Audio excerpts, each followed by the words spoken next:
don't think he sees the guy right there. Does find the guy planting the bomb. Parlays it into his second. 1v3, looking for the clutch, looking for the last two. He's gonna find one. Another one walks in with us. Absolutely a must-make because of the ease of easy them. What? The rest of his team is slowly collapsing. The Sombra is the last one alive, and Boydex with the clutch. Ella gonna get the Nair, starting out the Nair train. Boy cannot get out of it. What are we gonna see? The forward air, then down air! Taking some form of space outside the spawn door, but Dragonblade's gonna look to take it right back with a huge shatter. Oh my god! Another pick! Another pick! Oh, he just keeps going and the pick bang! Hard point in the hand of the other team. Toxic tried to find one, finds a second. Does he get the third? Finishes off with the pistol! The entire team in front of him, and he's gonna find more! The ace, actually! Push all the corner, and Gingy staying deep instead of going defensive like usual.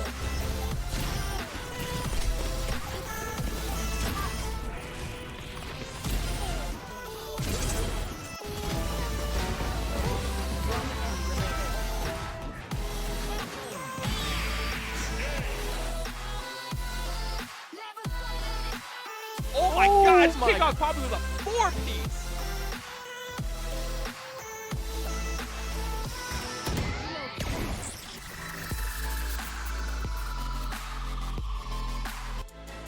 Hello everybody and welcome back to another Shenandoah University broadcast. My name is Ben Kincaid and I am joined by Vitaly Rivera. We got some Call of Duty action for you coming up here shortly. Walk us through what we're thinking. Yeah, so today we're going to be playing against MWIII. MWIII is a really good team. I believe top 25 in CCL, so super strong team. And we're just really hoping to try and play our best. I mean, again, this is one of those teams where you doesn't necessarily matter if we win or lose, just as long as we're playing our best. So I think that's what the guys here are thinking about as well. Yeah, MWIII is, like you said, a very strong team, right? I believe they're sitting at 5-1 right now in the standings in total. So definitely a big task ahead of the Shenandoah gang here. But it's a learning opportunity, right? We're going up against a really, really strong team, and being able to come away with a lot of positives is something that I think everyone's really going to be looking for in this scenario. Yeah, I think this team is extremely coordinated. I know that I've watched a little bit of VOD of them, and it's something that as long as these teams are able to play coordinated as well, you know, it should be a really good game. And I know that actually just this past weekend we had Game Mason. So at Game Mason we placed third in the Call of Duty portion of the tournament. So that was also up against FGCU in Ohio. So those two teams are also really solid. I know FGCU won. Congratulations to them, by the way. And yeah, honestly, I think coordination and everything was strong there. Stevo was not able to be there, so now that Stevo's in for today's game, hopefully that he's able to help pick up where we left off at the LAN. Yeah, and I think with everyone that we have playing tonight, I believe it's going to be Relic, Mossman, Stevo, like you said, and I believe Verdi as well will be filling in here for Toxic. And I think this is a good squad, right, to put together, especially with Verdi, how he's been playing in recent weeks, has been really stepping up to the plate and really clutching up moments where SU needs him to be able to do that alongside Stevo, of course, and then the anchors, Relic and Mossman, are there just to really support those other members there of the team. And I'd expect to see kind of similar game plans that we've seen before, but coming off of Game Mason, they're placing third. Definitely some stuff that they are looking at to try to possibly adjust and possibly learn off of from that LAN. And I'm excited to see what they kind of bring out today. Yeah, I know that Stevo really tries to be impactful in terms of IGLing, so he's going to kind of command the helm of this SU squad. And I know that with him being able to be a part of the team for today's game, that should really help boost you know, team coordination and everything. So that's something that I'm, again, really excited to see. Mossman has had an incredible season so far, and he's been playing really well, especially at the LAN. He was dropping so many kills. He was on fire. But yeah, and then guys like Relic and Verdi, I mean, they're also consistent. They get hot when they need to. But even if they don't get hot, right? Like, as long as they're playing together, like, that's where these guys like Steve-O, Mossman, they're able to pick those up. But all these guys really are just extremely talented, being able to try and, coordinate. And these teams mix up, all the time. So it's not like we're seeing a consistent squad between each league. So something that, I'm really happy about is the ebb and flow of, team coordination and the players that are playing within these teams, right? So I think that, everyone kind of gels really well together depending on what that roster is. Everyone has their strengths. Of course, there are some weaknesses as well, but those are the things that we can work on, right? Right. But if Mars Hill is ready for this kind of squad, I mean, it's going to be a good day. Yeah, and that's something I've liked about this semester specifically with this SU squad, the versatility with the players that we can really look at here. We do have the maps ready to go here for you, so we can take a quick look at that. Rio, Hardpoint, kind of expected coming out. Karachi, Invasion, Skid Row, and Rio again on Search and Destroy. A good mix here. Yeah, I think Rio Hardpoint, like you mentioned, is something that SU has really been enjoying so far. I know that a lot of the guys enjoy it, especially because there's a lot of opportunities for people to play sub. But then we get into Karachi S&D. So Karachi S&D is something that we typically have banned in the past, but today we decided to switch it up. I know that people are feeling pretty comfortable. Again, I'll refer back to the LAN. Pretty comfortable on Karachi. So I think everyone is hoping to, play the best that they can, try and play as, again, coordinated as possible. But then we got that invasion control. So that's something that, again, we've seen a lot here in the past broadcasts. So nothing really new there. Skid Row Hardpoint, I know that SU also is pretty comfortable on. But then that Rio search is what's really throwing me off. Not in a bad way, but this is a newer map for us. We had played it in the past in practice, in scrims, 8s and everything. So I think the comfort level of that map is starting to go up a little bit. And not a lot of teams really have played Rio Search, and it's a really interesting setup with where the bombs are. Yeah, I like the Rio map personally. I think it's really fun to really spectate because there's a lot of moving parts with rotations in that map, especially when you come into a hard point there. This is something that we've seen SU practice before and have great success at in competition, and I'm hoping to see that same momentum coming through from the team there onto that hard point, and with momentum, winning hard point and keeping that going, hopefully for the rest of the series. Yeah, I mean, throughout the past weekend at Game Mason, our hard points actually were our weakest part of our games. So we were able to do really well during our S&Ds, during our controls as well. But hard points, for some reason, we were playing against some pretty good teams, especially when everyone's on the same setup, on the same internet connection, LAN, and all that stuff. So everyone had upped their game on LAN. We did as well, but Hardpoint just seemed like one of those that needed some improvement. So we definitely went back to the lab. We watched a lot of VOD. So hopefully with that time over the weekend, being able to experience different kind of plays, different kind of holds and everything, hopefully that's what we get to see here today in Rio. Yeah, being able to adjust coming off of a LAN is a big advantage, right? Being able to talk to teams one-on-one, you're with them, you're sitting across from them, being able to kind of talk strategy, being like, okay, what do we think about this rotation? How would you guys play this out? Stuff like that. A good learning opportunity, of course, with any LAN.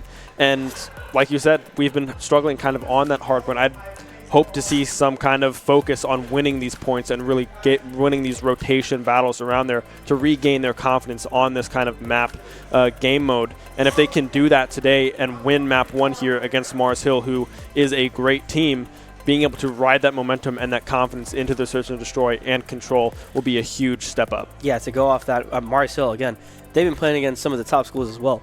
And beating them pretty convincingly, right? So we have also gone against the teams that they've played. I know some of them, I believe we have won, but then the others, of course, we have lost. So it's a little bit even, I believe, at the moment, at least for CCL League. But again, just being able to have the communication and the leadership that Steve was able to bring to the table, at least for today's game, I think is something that might bring us over the edge. Of course, again, like I said, this team is really solid. Yep. They're going to be shooting back 100% of the time. So hopefully these guys are ready for that and can get those trades where they can. Yeah, this is something specifically with this squad that I've seen a lot of is Steve-O being that IGL really loosens up everyone's kind of play style, right? They're able to find those trades and get aggressive following calls, and they just seem to be moving faster on the map as a whole when Steve-O is in the game. So hoping to see a continuation of that we've seen in the past with Steve-O kind of in the driver's seat there for the SU squad. But yeah, it's going to really come down to finding these trades, right? Because especially if you look at Search and Destroy with only having one life in that situation, finding those trades is pivotal, and that's something that this squad has been able to do previously and are hoping to continue to do today against this stiff competition. Right. I actually have a question. So for today, you know, every week changes up, right? But for today's game, who do you think is going to be the sort of MVP for SU? I'm kind of looking towards Relic here. I saw his performance kind of at the LAN, right? Getting the juices flowing for every member on their team, getting a huge 3K there against ODU earlier. Something that I'd look at is always going to be Relic there. I believe he's usually the AR for actually the team. Is he sub? Yeah, he plays sub. But yeah, he's a really big kind of pillar to this team, right? Holding everyone up.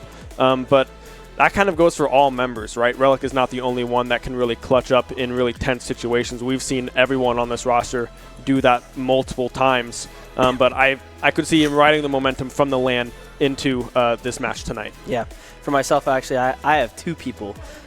So we all know and love Steve, but I think for me, at least for tonight, Mossman, I'm glad they went on to Mossman here, but I'm pretty sure Mossman is going to have a night for himself today. But also Verdi. I feel like Verdi has also been playing extremely well. I know he's been switching to that AR role, and he's been super comfortable on that ever since. He used to be a sub flex, kind of towards the beginning of the year, but now he found his home, and that home is his AR.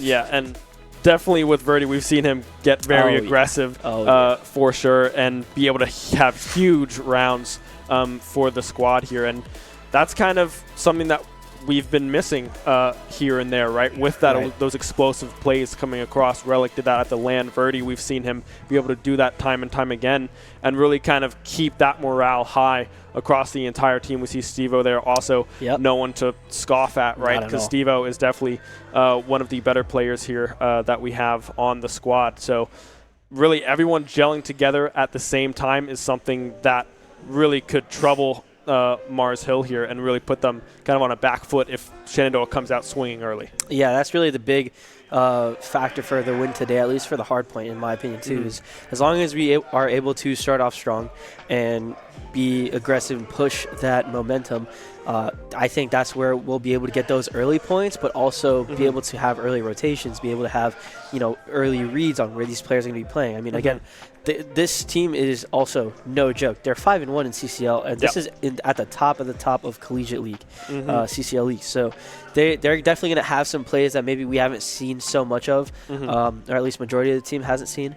But I'm pretty sure that, like I said, with the guidance of Steve-O and everyone else being able to pick up on, how the game is, progressing throughout the map, that's when we'll be able to really see these individual plays, these players who are able to have those kinds of reads. Yeah, and with what you just said there, right? They're going to see different looks, right, from these higher tiered teams. So being able to adapt quickly to these changes and recognize what is going on in the current state of the game, right, and not trying to think too far ahead, being able to recognize the now and then be able to adapt to that and then try to make your own plays around what they are doing is something that Shenandoah has improved on recently throughout the season and has really been able to turn a lot of fights back into their favor against these top-tier teams. Yeah, I mean, I actually have another question that popped into my head. So I know that, we love talking about these SU COD boys. But actually, you also casted at Game Mason. Yeah. How was that experience? It was good. The finals, right, was FGCU against Ohio. Yep. They are very, very strong teams. FGCU did come out on top in a best of 7 there, 4-0 on the side of them there. Yeah, they were going crazy. It was a very high-paced, high-momentum game, right? And FGCU really just kind of put so much pressure on Ohio that there wasn't a whole lot that they could really do to fight back. They got good trades back and forth, but FGCU was just really powerful in that instance. How was the trash talking? It was fun. It was very fun. I can imagine. Yeah. Well, when you're sitting in a LAN, right, you're right across from everybody, so you get to stand up from your chair and be like, oh, yeah, I just got you, like stuff like that. It's fun banter back and forth, of course. But yeah, definitely still a lot of respect between those two teams, right? They understand that they can be competitive and like trash talky in game, right? But when you're out of game, they're buddies, like they know each other, they're friends and stuff. So that was good to see, especially in a LAN environment there when you're face to face with your competitors. But yeah, it was very high action, very high intensity, and yeah, it was a great time. Yeah, and that's actually something to comment on too. Like I've played on multiple teams here at SU, so I've played on Valorant, Overwatch, and now COD. But the respect level for Call of Duty players against other teams and schools, of course there's going to be those trash talking people, but then at the end of the day, we all message each other. You played out of your mind, you played great. So that's something that I actually really enjoy about the COD community, and I know that our guys really try and push for that too, making sure that we all are super respectful to everyone else, because who knows, that could come back around. Yeah, it certainly can, right? You remember things from ages ago, seemingly sometimes, that happens to you in game, and yeah, this is the case for today, of course, as well. There's always going to be mutual respect between opponents here. 5-1 here on the side of Mars Hill. Definitely nothing to really brush off, because this is going to be a very hard fought victory if Shenandoah is able to pull this one off here. They're sitting at 3-3 in the standings here. Going even, having a pretty good season, but trying to advance to that next step into that positive record. Right, and the fly through here, as you guys can see, is this is going to be sort of what we like to call the P3 spawns, and I kind of am getting distracted with how beautiful the whole map is. Right. I mean, there's so many colors, but as you see, there's a little bridge area over there, so that'll be the P5. Is actually underneath that bridge where that pillar is. P3 is just to the room to our right, just behind these double doors, and we do see P4 here as well.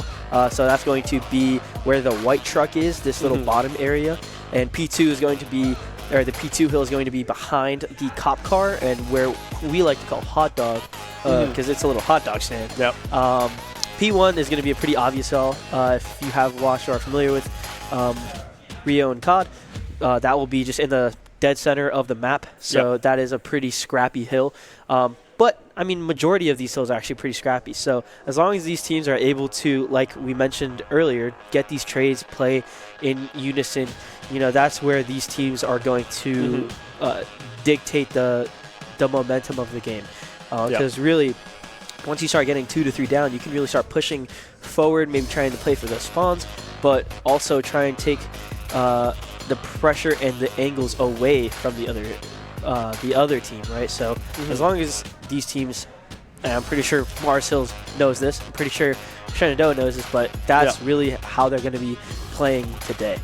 Yeah, and I like the points on this map, right? P5 is one of those maps or points that can kind of sway a lot, right? Because there's not a whole lot of space to really hide when you're on the point. There's those 2 pillars there that you can kind of tuck yourself behind, but that's the only cover that you really have, right? So we often see that hill get traded back and forth, but sometimes on the side of Shenandoah, they've been able to hold that hill with that bridge over the top there. It gives you that power position that you always talk about. You love to talk about power positions, do love to talk about and that is one of them, right? When they're on that bridge, being able to hold that point for as long as possible and get these trades back and forth, that's something that Shenandoah has excelled at in the past. Yeah, and we do see the side of Shenandoah getting ready to push through this P1 as Marcel is taking the first 10 seconds of time. We're contesting now. Mossman is able to pick one onto MWIII, and we do see Steve-O getting one huge pick. Can he get a second? Can't get a second, but Zuner is able to pick that up, and now we have trades coming out for Shenandoah. Yeah, huge 2-piece there from Steve-O. Trade coming back across the map. There are contests now coming out from Mars Hill. Relic trying to get this trade, unable to do so. MWIII able to take him down, but traded back by VOD there. Trades back and forth. Stevo and Mossman finding one. Stevo will fall to Lucho, however. And this point, really not a whole lot happening. Only 5 seconds left. Only about 20 points here on the board for MWIII. Yeah, MWIII already looking to try and push towards this ramp side onto P2, as we do see Mossman trying to stay down. Stevo does go down, though, unfortunately, to MWIII, and Relic is able to get that trade, but Zuner is able to get Relic. Now we have VOD looking over this P2, trying to just hold those pushes. VOD is good for 1. Can he be good for 2? Is good for 2. Now they just need one more pick.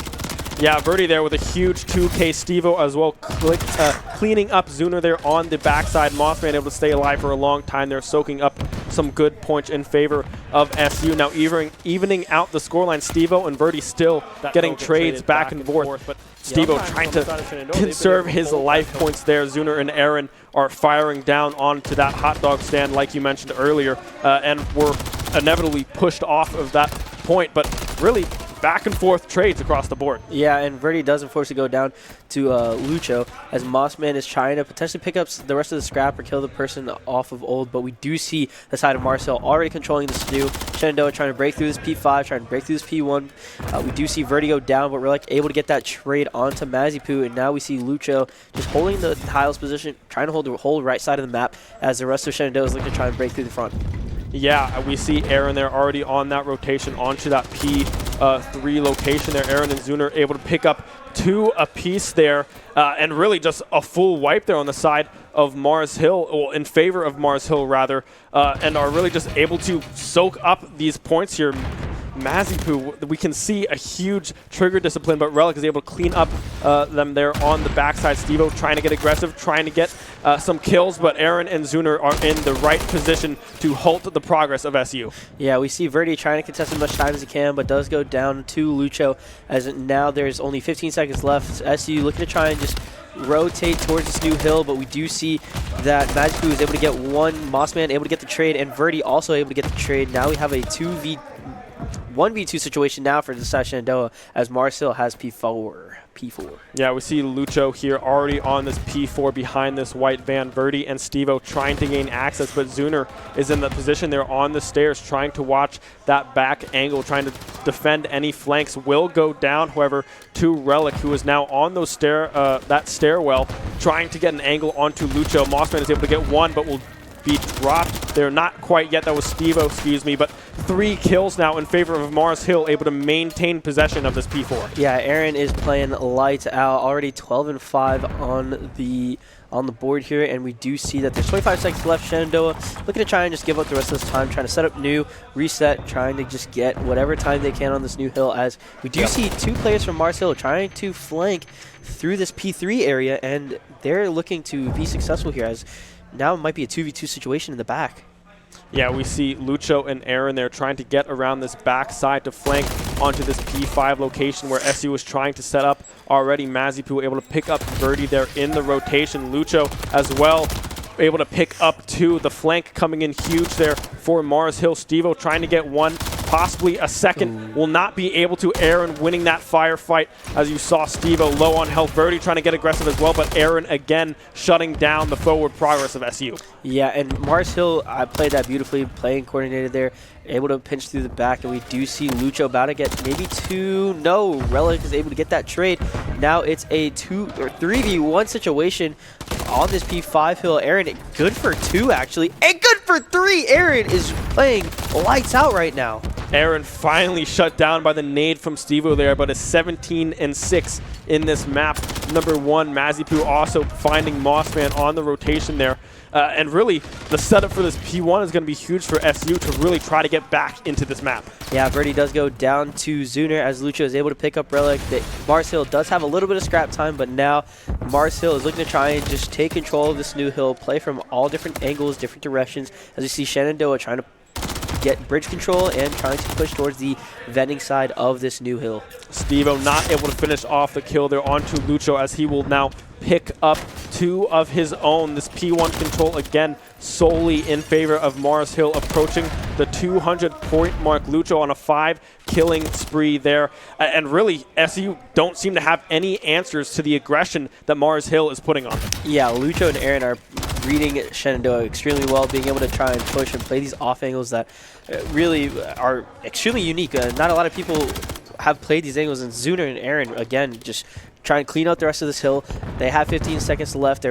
Shenandoah might try and push through this tiles area as MWIII does fall to Relic, and we do see the rest of Shenandoah now trying to push up towards P2. Yeah, trying to rotate over to this P2. Indeed, Verdi able to find Zuner there, but not before Zuner finds one of his own onto Mossman. Lucho as well, finding Verdi in the meantime. It's going to be up to Relic to find a huge pick here. He is on this flank. It does not look like Mars Hill knows. MWIII will go down, has to reload, unable to get the kill onto Lucho there. That could have been huge for the side of SU, but just barely almost too fast of a movement there for Relic trying to get that second kill. Yeah, Verdi playing patient here, gets one, is able to get two, might be getting a third, but does fall from behind as Lucho is able to pick that up, and Aaron also picking up Relic, and Mars Hill has a decent amount of time that they could be picking up here.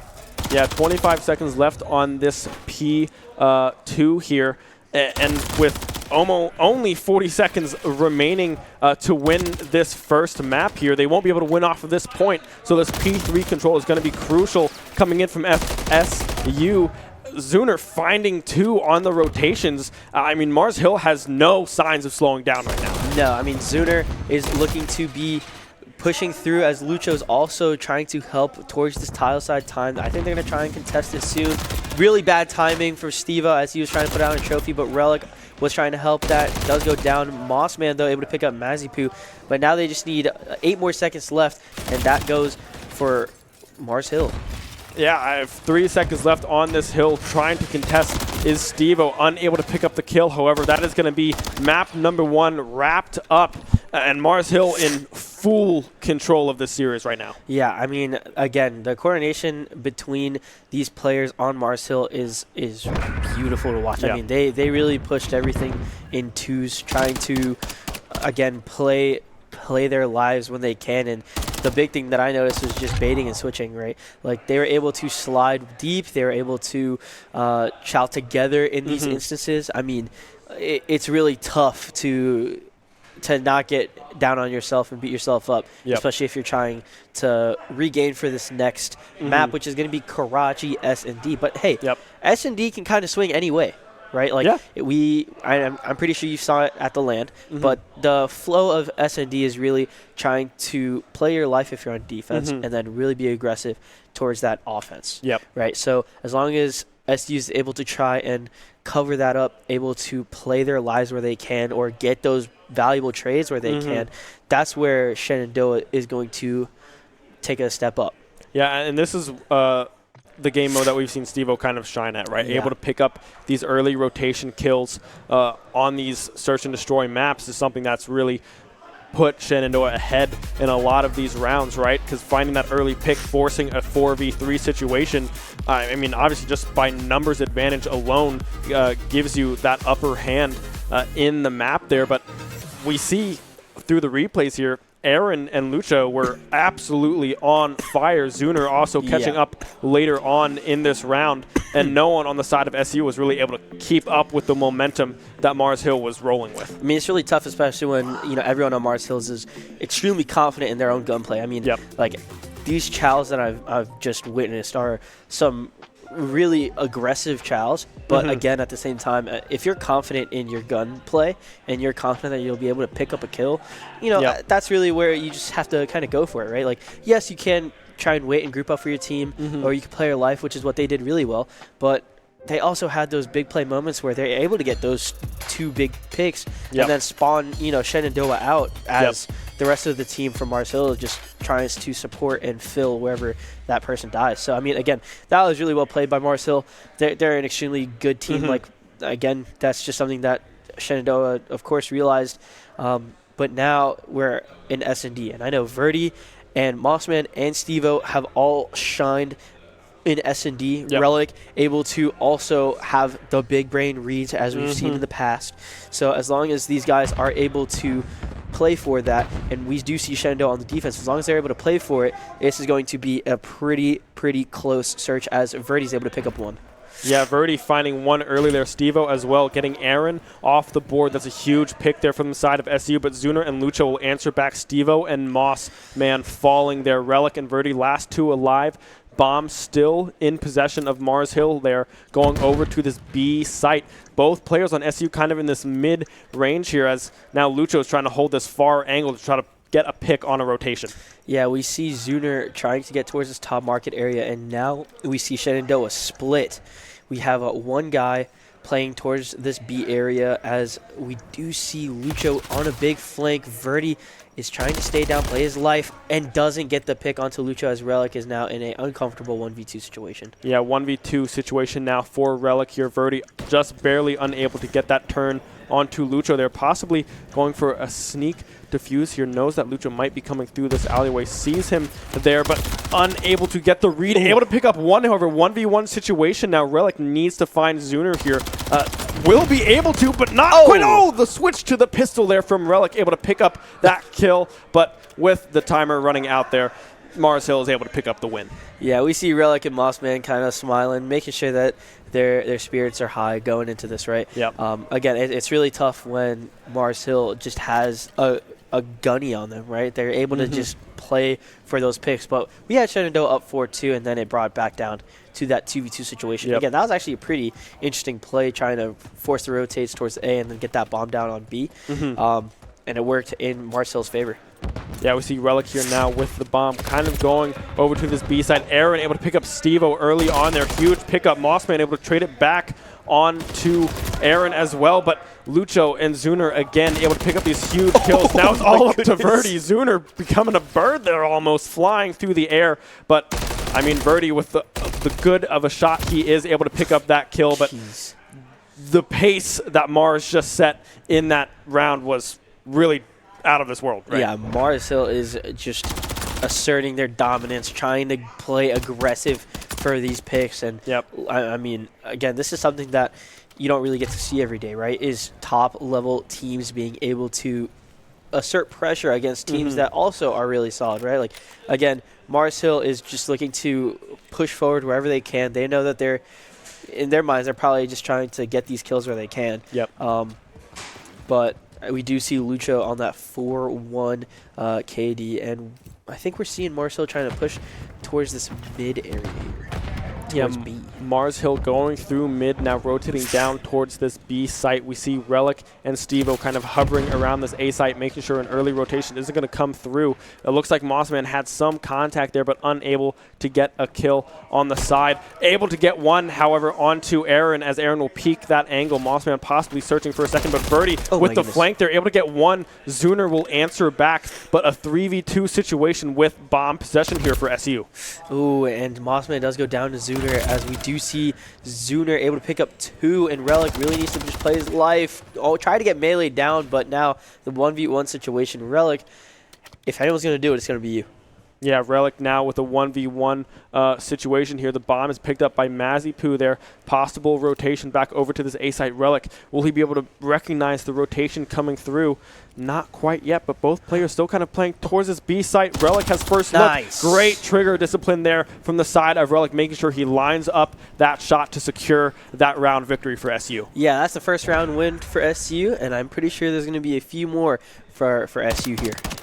Yeah, and really great rotations coming out from the side of SU. They're able to get those picks. Zuner picking up 2, making it a little dicey on the side there for SU. But Relic, like we said, stepping up in that kind of pillar position there for SU, able to wrap up that round and bring it back within 1 here on Search and Destroy. Yep, and I think if you're Shenandoah, you want to look to try and push towards A side, which I believe is what they're planning on doing. We have 3 guys from Mars Hill trying to play towards this B side, but they're looking to just be aggressive, try and get this bomb down, as now Mars Hill recognize that everyone is trying to go towards the A side. Lucho is able to get 1 onto Mossman, and Stevo trying to get this big pinch. Pretty sure that Lucho is able to see that. And top bed, Aaron is not dead. Does go down finally, but Lucho is able to pick that up onto Stevo.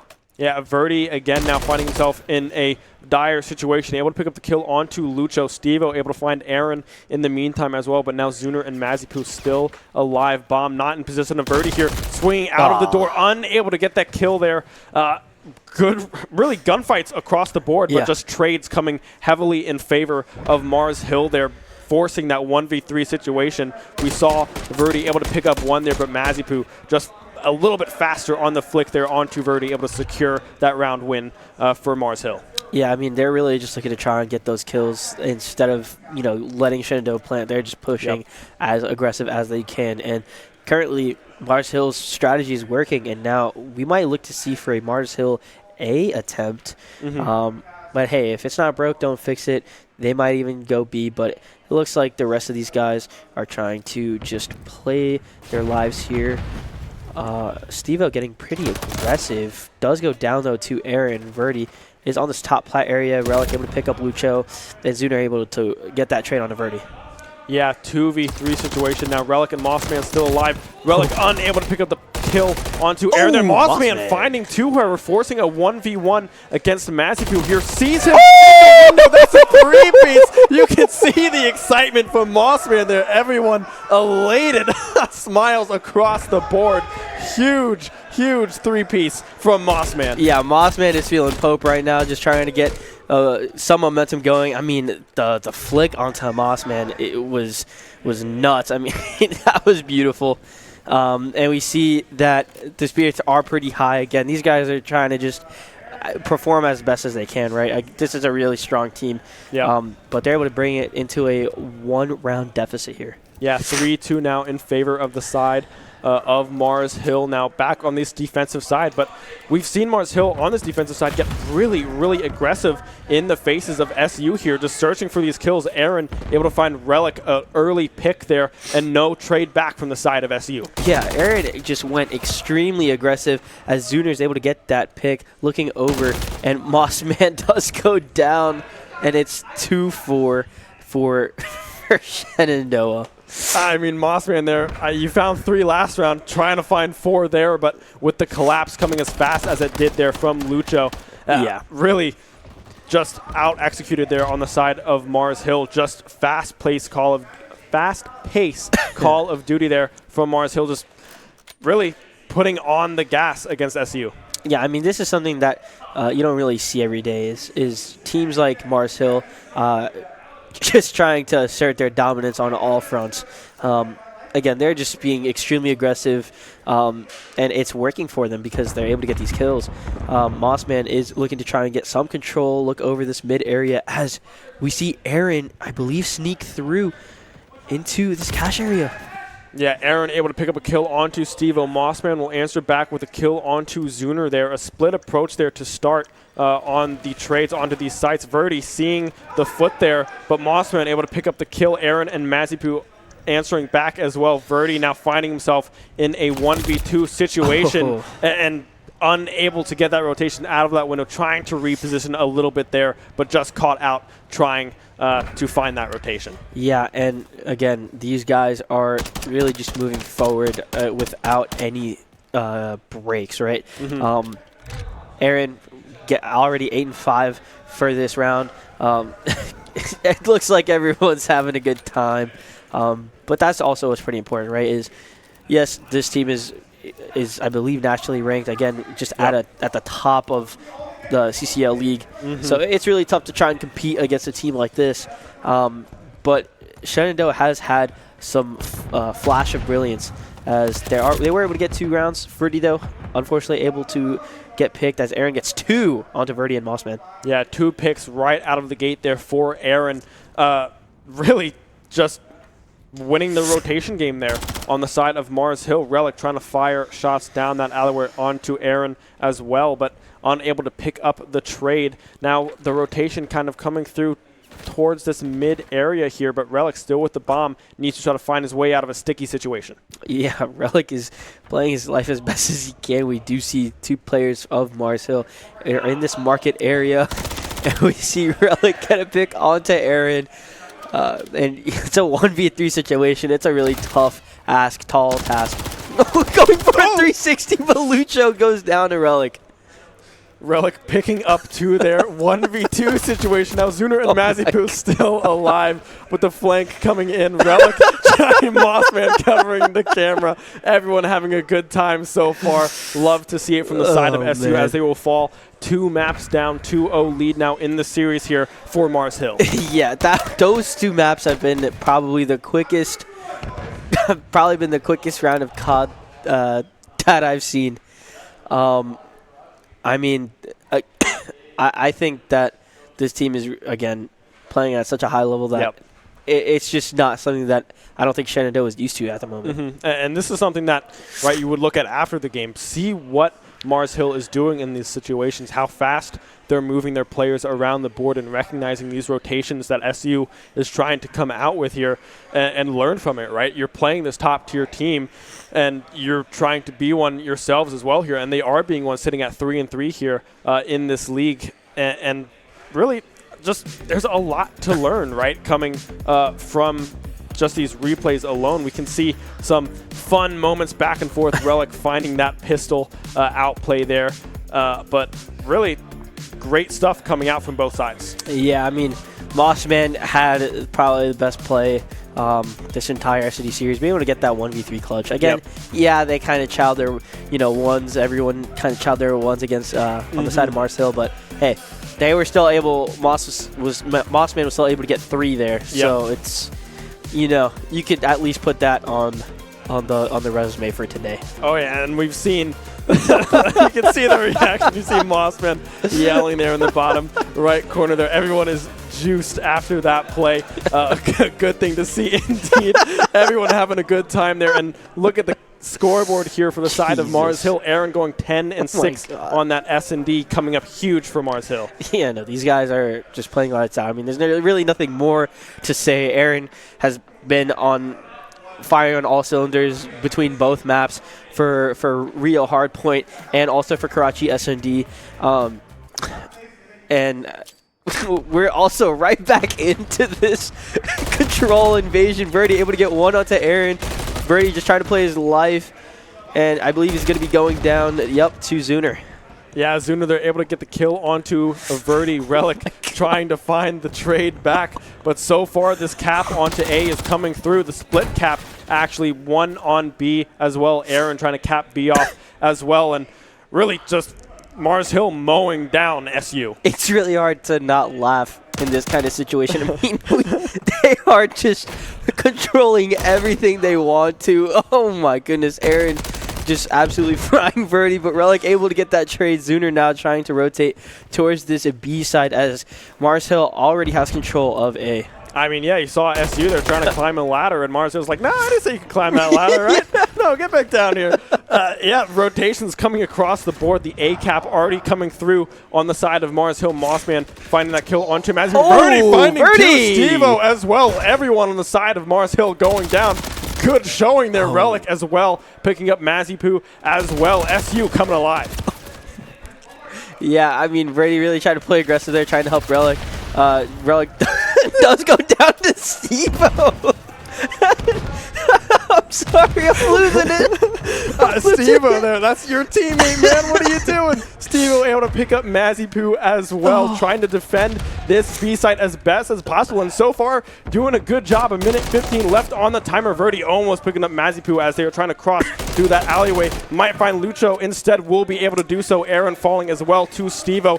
Zuner now trying to answer back. MWIII off of respawn, finding Steve-O in response. But this B site still being held here by the side of SU. Oh, and Zuner is able to TK his own teammate as he's also able to pick up VOD. Relic trying to just play his life here towards this P-run area in this mid, but MWIII able to pick him up, and we do see that cap starting to come out from Mars. So I think they're starting to really try and push for this cap, trying to just finish out this round as fast as possible as Relic trying to just get aggressive does fall to Lucho. Yeah, Lucho able to read what Relic is trying to do there. VOD able to answer back onto MWIII, but the cap onto the B site will come through on the side of Mars Hill. And geez, what a round. Yeah, I mean, it kind of just looks to me, and this might just be me, but it kind of looks like they're just, Mars Hill is also just trying to have fun, just really push whatever they can, playing as aggressive as they can. But again, that is also what's helping them, have these kinds of off timings. Yeah. I mean, again, we had 1 to 2 players from Mars Hill pushed into their own spawn, into Shenandoah's own spawn, and just able to pick them off one by one effectively. Yeah, MWIII right now. Oh, 8 and 4. Mossman finding 2, staying alive, trying to get this A tick right off the bat here. Everyone now spawning out on the side of Mars Hill. Aaron finding 2 though onto Mossman and Stevo. I love hearing the players behind this. This is such fun energy. Yeah, we see Shenandoah now trying to go towards his B side. We see Mossman looking towards the middle area of the map as Mars Hill is looking to flood the heck out of this. Lucho is able to pick up Mossman, and the rest of Mars Hill are just lining up.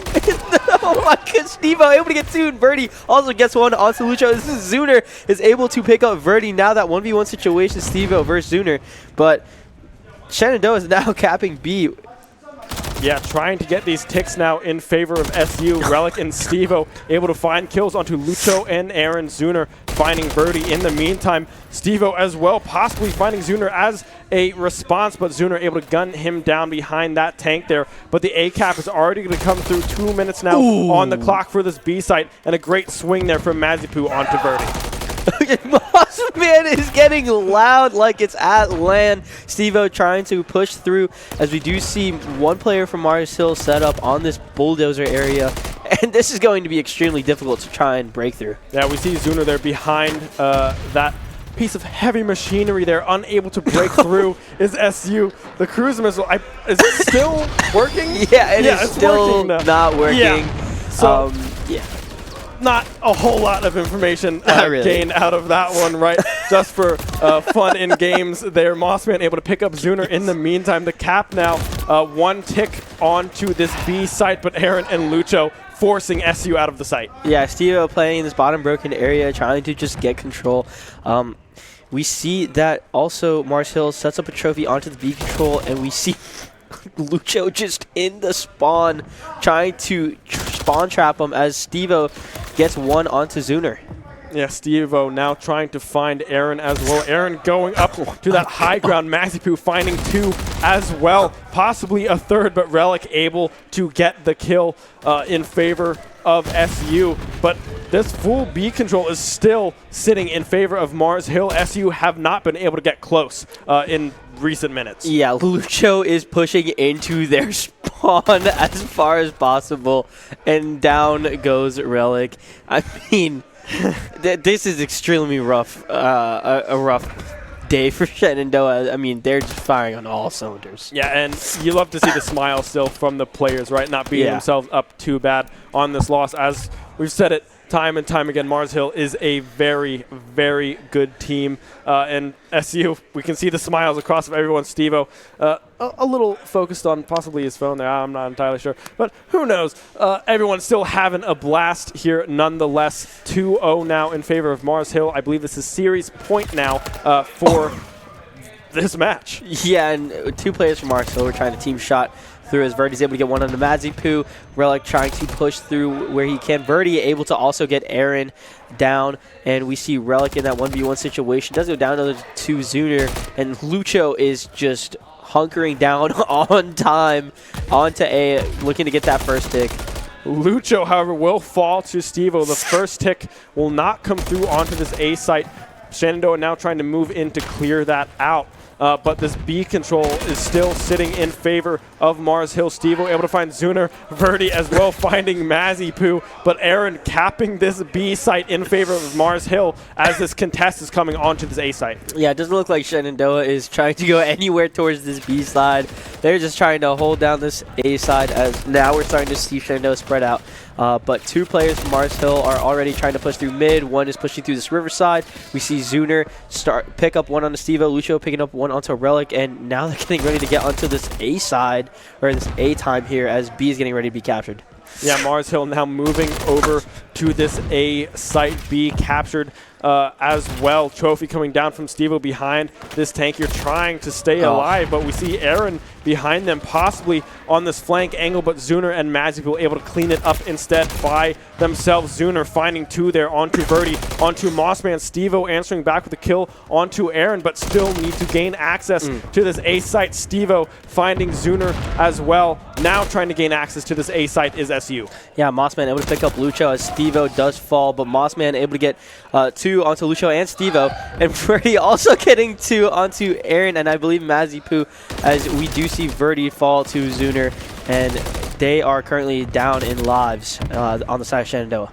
Yeah, 18 lives to the 12 of SU here, trying to stay alive. Verdi finding 2, Stevo and Mossman as well, finding Lucho and Zuner, trying to keep them off this A site as long as humanly possible. Stevo trying to find some spawn kills. They're almost able to pick up a couple, but Aaron there is able to read it and drop him right away. Yeah, Verdi just playing his life here in this dark, just holding out the dark push. Mossman holding this river push, is able to pick up one onto Zuner.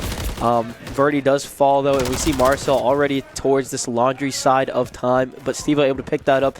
Is he able to read one more? Doesn't read that onto MWIII, but Verdi is able to clean that up. Yeah, Verdi able to get that trade back onto MWIII. Indeed, Relic able to find Aaron as well. Zuner picking up 2 kills, however, onto Mossman and Relic, both falling to Zuner. Verdi able to answer back, though, trying to keep them off this site. 54 seconds left and almost about a tick and a half left for Mars Hill to get here. But SU doing a great job keeping them off this point. As I say that, Lucho able to get Mossman, Aaron getting Verdi as well, but these trade backs are coming through. Yeah, this is extremely winnable for the side of Shenandoah. Yes, it is 3 versus 6, but there is only 1 on Hill, and the rest of Mars Hill is trying to really collapse from all angles, as we see MWIII picking up 1. Mossman able to get that trade, is not able to get that last pick, but Stevo trying to do whatever he can, and that will actually be the series for this CCL game day. And we could see the aggression there coming through towards the end. Everyone's still smiling and happy on the side of SU here.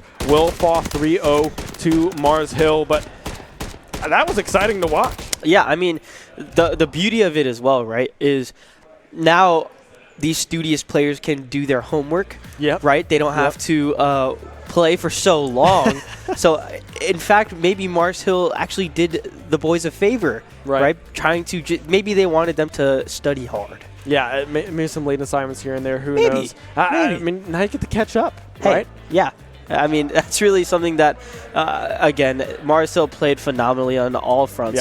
Hardpoint is extremely dominant for them. Search and Destroy, they were also just dominating on all areas of the map, just trying to get that gunplay up. And then to finish out that control, I mean, again, they just were extremely aggressive off the get-go, and that's something that Shenandoah needed to do today, what unfortunately was just overpowered by Mars Hill. Yeah, Mars Hill now moving up to 6-1 in the league. Shenandoah falling down to 3-4. But with this round, there is a lot to learn from what Mars Hill was doing earlier in this series. Hardpoint, I think SU only racked up about 42 points on that first hardpoint onto Rio there. Definitely something to look at with those rotations. What was Mars Hill really doing there to get these early rotations and these angles that Mars Hill was holding on these hardpoints? And you can look at the control here on Invasion. 24-9 on the side of Zuno. Lucho as well, 21-12. Everyone going positive on the side of Mars Hill. Yeah, I don't think anyone on Mars Hill also, fun fact, I don't think any of them went negative. I could be wrong, maybe Hardpoint, but I'm pretty sure throughout the S&D and control rounds or map stages, we're firing. Yeah, Mars Hill certainly locked in. Shenandoah as well, having good fight back there, and that Search and Destroy still falling with that map 6-2, but Mossman having that huge pickup there, securing one of those rounds for SU, something to look at, of course, as well. And the communication and the with Stevo there, everyone kind of gelling as a unit there during that Search and Destroy, trying to pick up some kills and trade backs. But Mars Hill just out shooting. I mean, tonight was definitely the night for Mars Hill. Shenandoah, I mean, definitely, especially after this showing, has probably realized, you know, we still have a lot to work on. And you know, that can go for any team, right? Like, as long as you're able to have that kind of learning mentality, being able to kind of reflect after maps or after games and just kind of figure out what went wrong or what, you know, you guys could have done better. That's really where that progression will lead, right? And of course, everyone has their own level of where they start out or where they are currently, but it's really about what you do from that point on, right? Like, again, today, dominant performance. There's really not much else you can do today. You know, everyone came in pretty upbeat. So that was, again, something that was really good for the side of Shenandoah. But, I mean, that was really it. I mean, again, Mars Hill just firing on all cylinders. But it was really that team coordination, right? They were able to be aggressive where they wanted to be and were putting pressure. And, again, at the end of the day, as long as you're able to shoot your gun straight, that's exactly what Mars Hill did. And you saw the performance. Yeah, and you see that kind of both ways, right? I mean, SU also has a lot to learn from this series, but Mars Hill also possibly taking some good takeaways from this round. It looked very dominant throughout the entire series, but not everything is perfect, right? Of course, both teams going to the drawing board, figuring out some new things. That is it, however, for us for Call of Duty. We'll be going to a short break as we will be back with some Valorant later tonight. MWIII, and we do see Steve-O getting one huge pick. Kenny is looking over this P2, trying to just hold those pushes. Birdie's good for one. Kenny be good for two. Already on that rotation onto that P3 location there. Aaron and Zuner able to pick up two. The flank coming in huge there for Mars Hill. Lucho and Aaron are reading Shenandoah extremely well, being able to try and push and play these off. Really are extremely unique. Not a lot of people have played these angles. It's going to be up to Relic to find a huge pick here. He is on this flank. It does not look like Mars Hill's there for Relic trying to get that second kill. Yeah, Verdi playing patient here, gets one. P2 here, and with Omo only might be coming through this alleyway, sees him there, but unable to get the read, able to find Zuner here. Will be able to, but not quite. Oh, the switch to the going over to this B side. Aaron able to pick up Steve-O early on there. Huge pickup, Mossman as well, but Lucho and Zuner again able to pick up these huge kills. Now it's all up to do you see Zuner able to pick up two, and Relic really needs to just play his life. Yeah, but both players still kind of playing towards this B side. Relic has first. Lucho's able to pick that up onto Steve-O. Yeah, Verdi again now finding himself in a situation. Now Relic and Mossman still alive. Relic unable to pick up the kill onto Aaron. However, forcing a 1v1 against MWIII here. Sees him. No, that's a three-piece. You can see the excitement from Mossman there. Everyone. That's a really tough tall task. Going for a 360, but coming in. Relic, giant Mossman covering the camera. Steve-O as well. Everyone on the side of Mars Hill going down. Good showing there. One by one, effectively. Yeah, MWIII right now. Pick up Mossman, and the rest of Mars Hill are just lining up. Aaron going up to that high ground. MWIII finding two as well. On time, onto A, looking to get that first pick. Lucho clear that out. But this B control is still sitting in favor onto Mossman. Steve-O answering back with a kill onto Aaron, but still need to gain access to this A site. Yeah, 18 lives to the 12 of SU here, trying to stay alive. Birdie. This dark, just holding out the dark push. Mossman holding this river push, is able to pick up.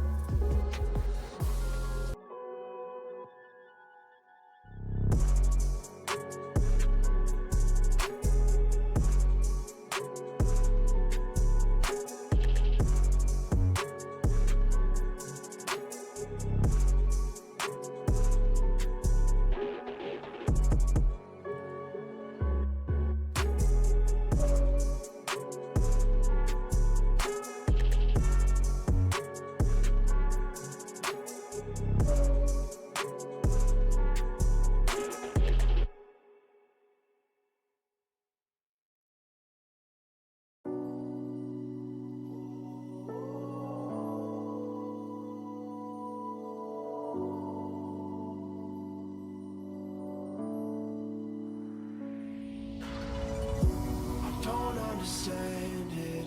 This wasn't the plan. Don't wanna demand it. I've done what I can. And I never mentioned the times you were rude. And I never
or is all, maybe it's madness.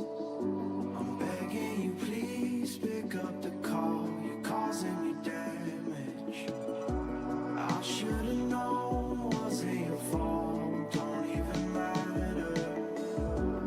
I wasn't thinking clear, trying to take it there. Scared to lose it all. I won't stand a chance, and I don't wanna fake it. What if I can't walk away?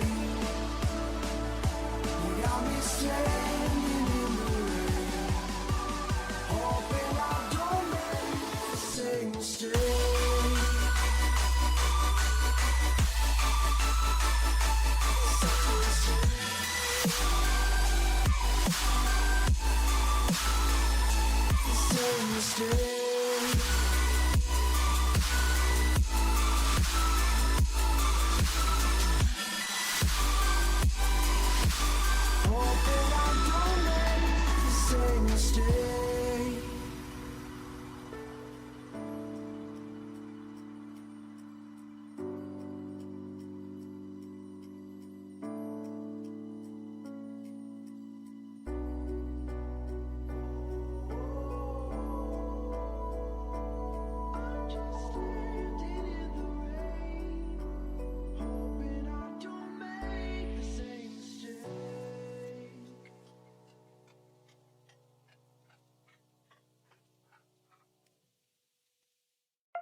Hand out she holds, it's feeling like we've been here before. We're both so broke, that's something that'll keep us afloat. Don't walk too slow, we can't keep falling deeper again. Came too close and the taste so far from pure. A rush of blood, but we search for so much more. We've all been here before.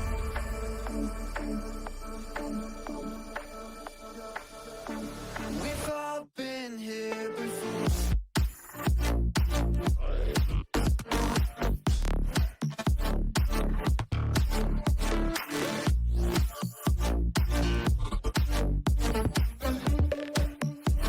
We've all been here before.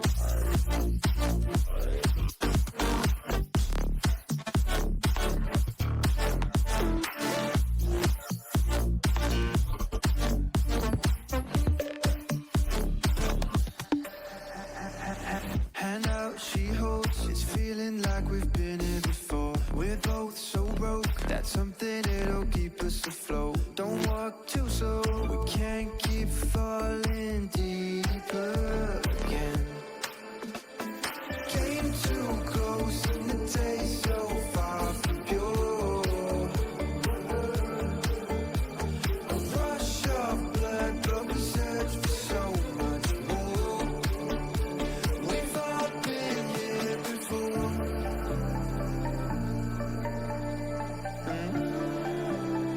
We've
wasn't the plan. Don't wanna demand it. I've done what I can. And I never mentioned the times you were rude. And I never mentioned when you hear the truth. Scared to lose it all. I will stand a chance. And I don't wanna fake it. What if I can't walk away? Got me saying away. Hoping I don't make the same mistake.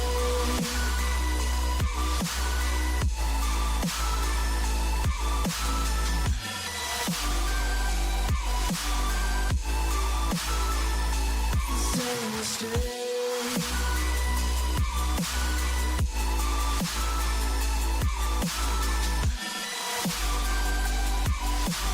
Hoping I don't make the same mistake.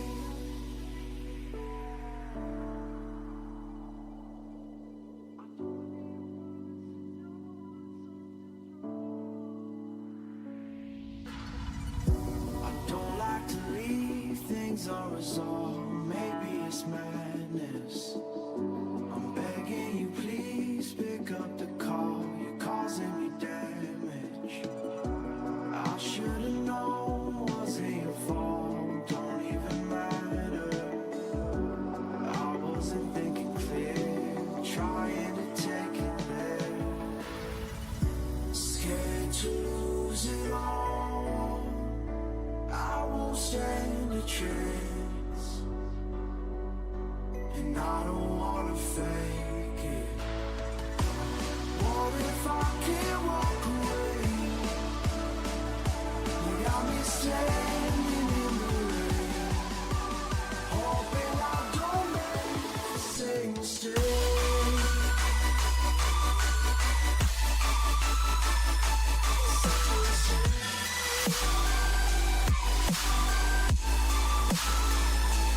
Same mistake.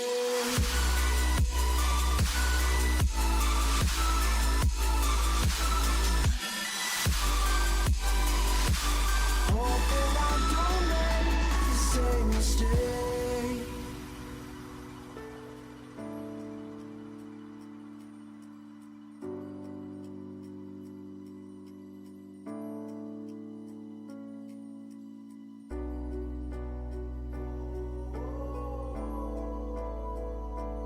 I'm just standing in the rain, hoping I don't make the same mistake.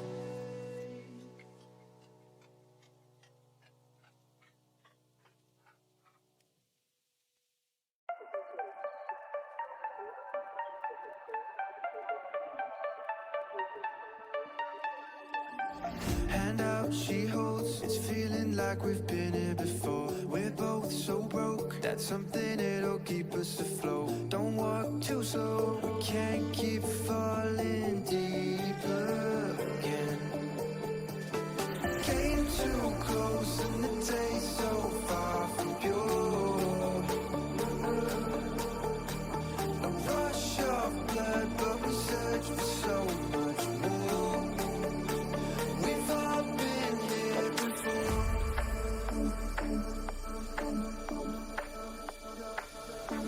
We've all been here before.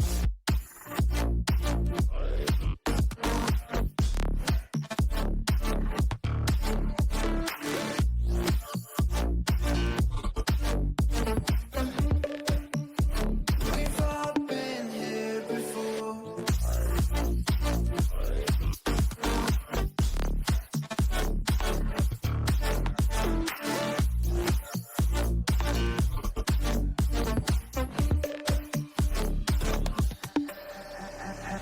Hand out, she holds. It's feeling like we've been here before. We're both so broke. That's something that'll keep us afloat. Don't walk too slow. We can't keep falling deeper again. Came too close and the taste so far from pure.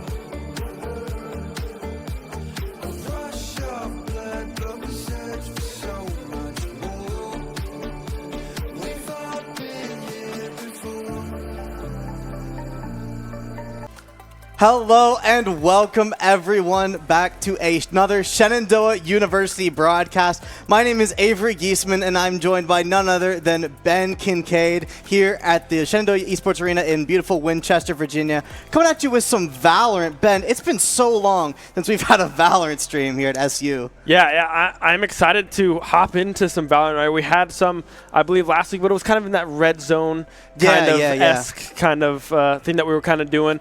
Jumping from game to game, so we didn't get all the action on your screens, but tonight we will have all the action on your screens, and I'm very excited to jump into it. Yeah, if you can recall the last Valorant stream that we had, it was that Red Zone style, and the time before that, I know that the full Valorant match we had was against the Ringling Rollers. Yes. You can remember all the way back then, Ben, but tonight we play Embry, Riddle, Aeronautical University. You heard me right at home, guys. We're playing one of the best aviation schools in the world from my research.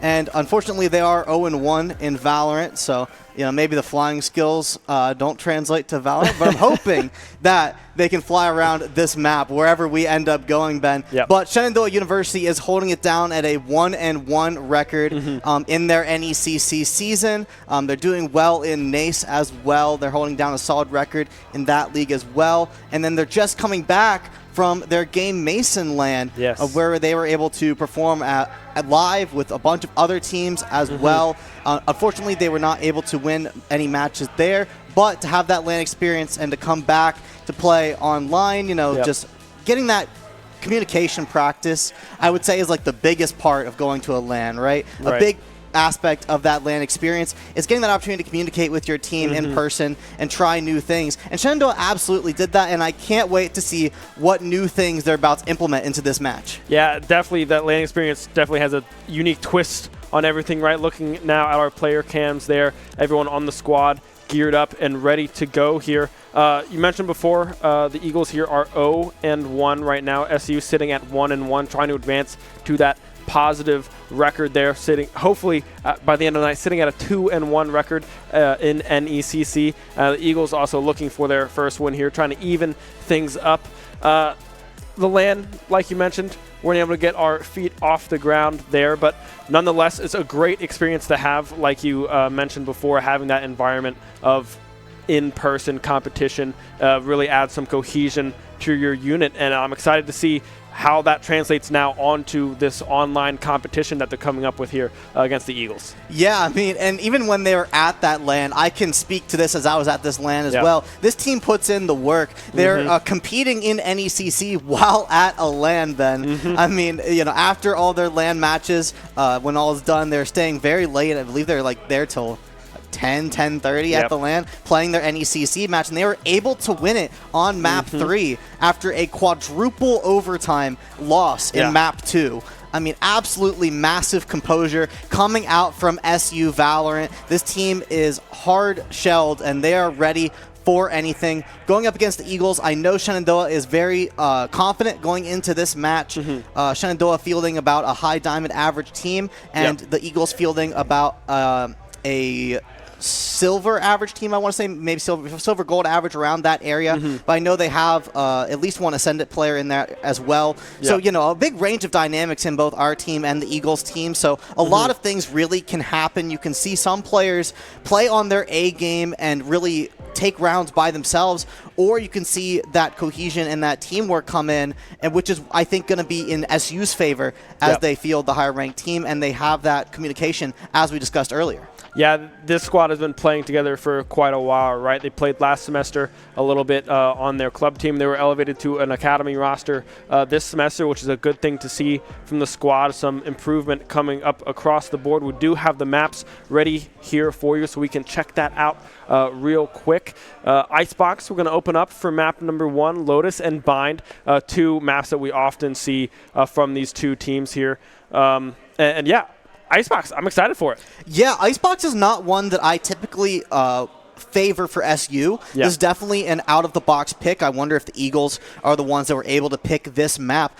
But I don't know much about SU's preference on Lotus, but I do know about their bind pick. That has to be from SU, because I know they love their bind. They love those fast B hits. They love being able to run in there and deal damage quickly. So I'm excited to see that, but we'll see if we even get to bind. We're going to have to get through Icebox and Lotus first. This is a best of 3 in Valorant, so that's why there's only 3 maps on your screen here. So we'll see what maps we need, but I'm confident that SU, you know, even though we don't see Icebox here on stream that SU plays on, I'm sure they're very confident after their scrims that they've done on there, and I'm sure they've taken in their matches before. A lot of Valorant, being an academy team, their matches are off stream, so you guys don't get to see a lot of their matches. So I'm confident they've gone Icebox, you know, at least once or twice off stream in their matches. So it's not like they don't have the competitive experience on these maps. But I'm excited that you guys get to see the SU broadcast bring you some Icebox. We'll see what SU can cook. Yeah, I'm excited to see kind of what members step up on the team, right? Yeah. We've seen a lot of kind of variation of who's playing what, right? And we see a lot of Clabiella, right, going towards that Raze kind of duelist approach there. But we've also seen Ryuk and Noble as well play that kind of control, Sentinel kind of gameplay and have a lot of success with that on Omen and on Jet alike onto Ryuk as well. There's a lot of playmakers on this SU squad, and it's kind of really balancing it out who's going to take that step in this round and who's going to be pushing SU's agenda into this first map. Yeah, I mean, Clabiella is going to be that IGL for the team, and I think it's really her duty to kind of delegate these roles, right? But as I've observed her, you know, she is the Smash coach as well, the Valorant coach, so I've hung out with her quite a bit as she coaches this Valorant team, and she really does try to move these guys around, right? She tries to keep, specifically Ryuk, I feel like, moving around a lot onto these different heroes to just get him different experience, and I really feel like a lot of variety has come out from this team. We see Ultra Lee stepping up as well, putting his nose to the grindstone, been gaining some great ground, and then one player we haven't talked about, whose name I just learned how to pronounce actually, is Serge, which is French for cherry. There you go. So that's a fun one. Typically playing, what's that hero called? Cypher. Cypher, that's right. Yep, on the Cypher as well. And another player who's been rapidly improving on this team. I can't wait to see what she pulls out tonight. So yeah, tons of playmakers on this team that can definitely be diverse, but other players, you know, who are specializing in their roles and really locking down on one game plan. And, you know, when you have these diverse maps that we're seeing here, it's not like Call of Duty where we're having, you know, 3 invasion maps in a row that I've done some casts for. We're having 3 different maps, so there's going to have to be new strategies. It's going to have to be mid-match adaptations. It's not like Smash Bros. Where you can switch characters mid-match, but you can certainly switch strategies, right? You can go to A site instead of B site. You can go for different holds. You can go for different kinds of builds. We'll see a lot of that tonight. I'm sure we'll break that down as we go at it. But yeah, Ben, I mean, there's just so many things to be excited about. Yeah, and with 3 different maps, right? If we go to all 3, like you said, strategy will change drastically between these 2 maps, right? We've seen Bind come in huge for the SU squad before, able to pick up huge round wins there on rotations onto that B site from that. But they like that A mid kind of push there often through showers there as well, something that we've seen them succeed on in the past. But this Icebox is kind of new, right? We haven't seen this, at least on broadcast, right, just yet. I'm not as familiar with the map myself, but I know it's not something that is often prioritized by many teams. Yeah, it's definitely going to be a new idea, and you know, these players, especially Clabiella, I know, who has played in Game Changers, I believe it's called, where she plays for like a semi-professional team. So it's like, you know, when you have a player like that who has so much experience outside of just competing with the Shenandoah squad, you can bring those kind of outside experience to your team, and you never know how your team's going to react to those strategies that you bring in, right? So it's about working with your team and drawing out game plans that they can get behind as well. And when you're going into an unfamiliar map like Icebox or any map in general, you're going to have to work with what your team knows how to work with. Mechanically, what can your squad accomplish? What utility do you have available? Can you go for this strategy that you might bring in from your pro squad that your players might not have the mechanics to do so? And I've seen that across all esports titles. So it's really important for a coach and a player and anyone to really lock down on those facets and find out what your team can accomplish. I know they can accomplish some great things. I've seen it in their NECC matches. I was so excited they were able to bounce back from that quadruple overtime from their NECC match at LAN. And, you know, this team is so adaptable. I cannot wait to see what they pull out it's going to be very exciting. Yeah, one thing about this map, though, I believe it's the A site that has all these ropes and these kind of higher elevation points to really hold and defend that site in particular. So if you can get early access into that site on the attack round, getting these early pickups is something that you would want to look for on the side of the attackers, right? Because if you can get that early access into that site, get these first few picks, forcing the defenders now to rotate over to you. There's so many tricky spots that you can really look at these entry points onto that A site and really hunker down and lock down a round.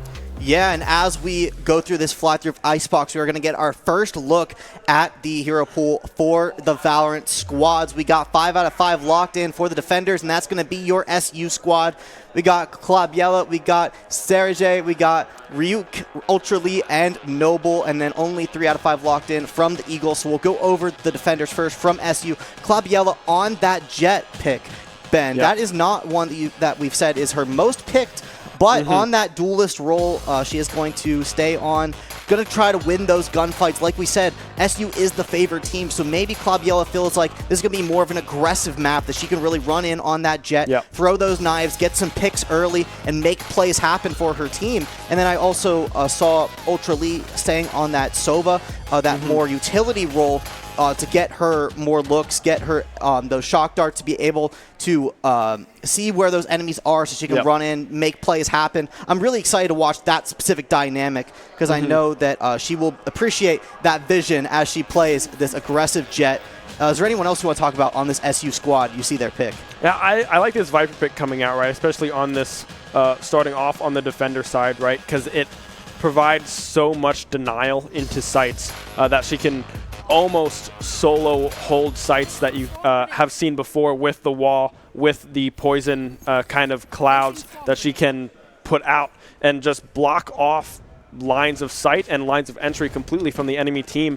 Something that we've seen from Noble in the past is the Omen working with these smokes. I kind of expect to see kind of a same kind of approach, similar approach from this Viper as well. Ryuk able to pick up 1 onto Nonsensical as well, picking up 2 onto the Brimstone, 2 down early on the side of the Eagles. Wow, what a great start from SU. Ryuk, good for 3 here before going down. Still 4 members up from Shenandoah, and you could see that experience coming out. Ryuk, very experienced player on this Sheriff, able to find those heads, almost taking that 3v1 he was able to accomplish there and able to gain some great intel from his team. SU's having a fantastic start here on the pistol round. Ultra Lee able to find one onto Cry, and it's a 4v1, and Klabiella knows where the last one's at, only half health, and there's nowhere to go. SU is going to take the first round, and if you see, all those pistols coming out on the first round, now SU winning that round, going to have some more money to buy some better guns in this next one.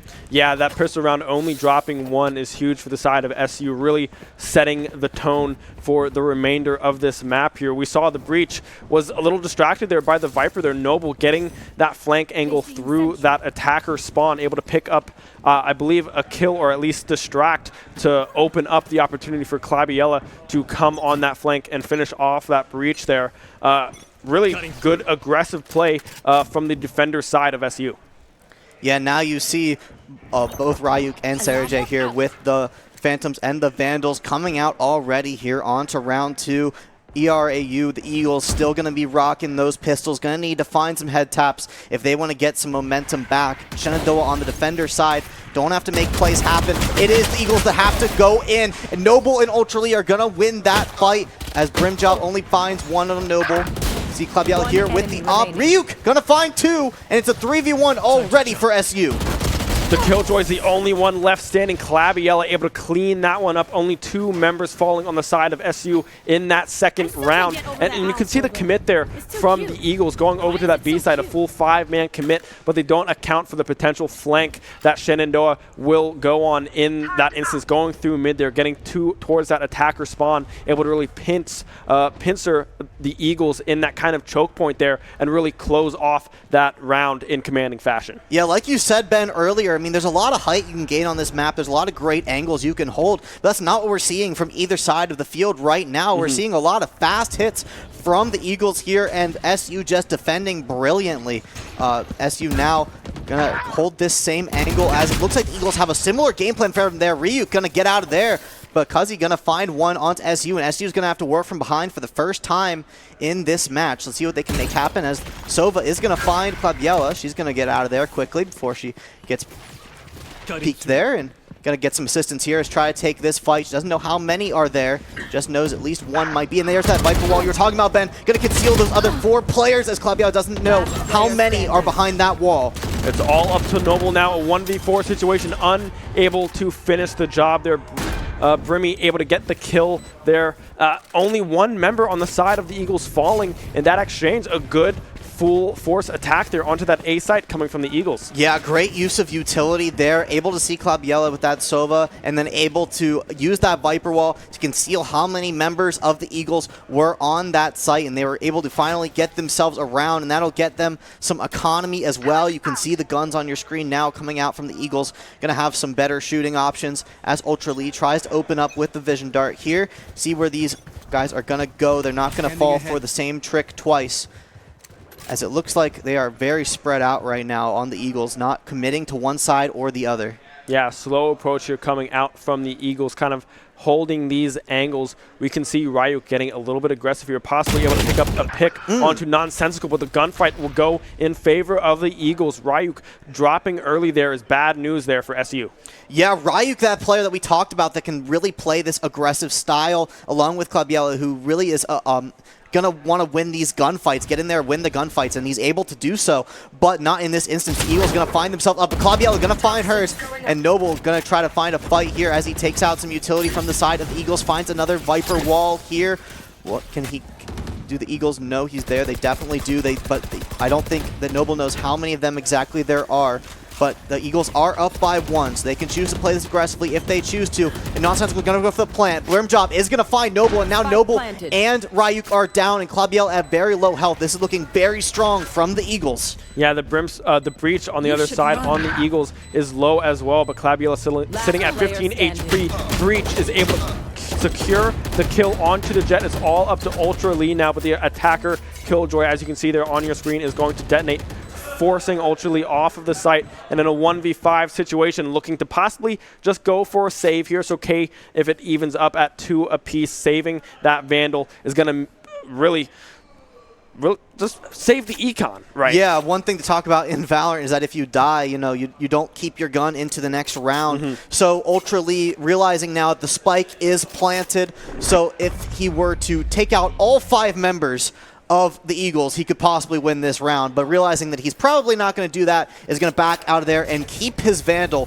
for the next round, and the Eagles are going to lose 1 there at the end. So Breach not going to have his gun going into this next round, but going to get some money there for the round win. Eagles are going to tie it up here at 2 apiece on the attacking side, and yeah, this Valorant game so critical to keep your life, as you know, you only get 1 life per round, and you know, it can be a decision whether or not you try to defuse that bomb in those spots where it's tough to decide if you can realistically win. Yeah, and with Uzi there falling, that is kind of devastating there for the Eagles, right? You should have had an entirely buy-free round here in this round number 5, but having to buy another gun there for this Breach on the side of the Eagles might come back to bite them later on in the game. But again, another slow approach here coming from the attacking side, and a pretty standard defense coming out from SU. Ultra Lee able to pick up an early kill onto the Brimstone, something that they have lacked in the last 2 rounds. Yeah, I've loved this gunplay here from Ultra Lee. You can see his smarts coming out as well.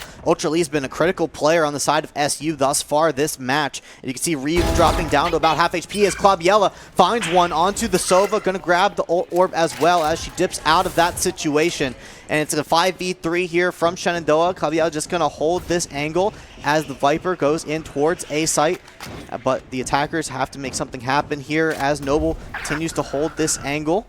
Ryuk there sitting about half HP, losing that gunfight to Nonsensical on the Killjoy. A rotation now coming through from the side of the Eagles back over to this B side. SU is unaware so far. We can see the Killjoy on the side of SU kind of watching over this mid rotation, but now the recognition is going to come through on the side of SU. The plant coming down from Nonsensical. The bomb is planted with the alarm bot I believe, or Swarmbot, I can't remember which one they look like, but on the bomb there. So a good setup and a good rotation coming through from the Eagles. Yeah, and you can see on your minimap here, Claudiella is going for a massive flank. They do not know she is there. She's going to find one, but doesn't find the other in the corner. Claudiella no longer on the flank, but it's still a 3v2 from SU as Ultra Lee, I would say our MVP thus far, moves in to try to win this gunfight versus T4.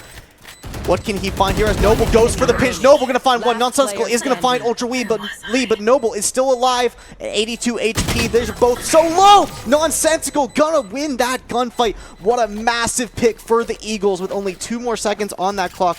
Noble looked so good in that fight. Nonsensical coming up with a 4K in that round, walking away with 1 HP after that gunfight. Very close gunfight, falling in favor of the Eagles. Now find themselves in a lead here, 3-2 in favor of the Eagles. That's 3 round wins in a row, and really Econ sitting very heavily in the Eagles' favor right now. Ben, I'm so impressed with the Eagles' play there on that rotate, able to stay there as a team and defend the pinch from SU. Very impressive there coming out from the Eagles.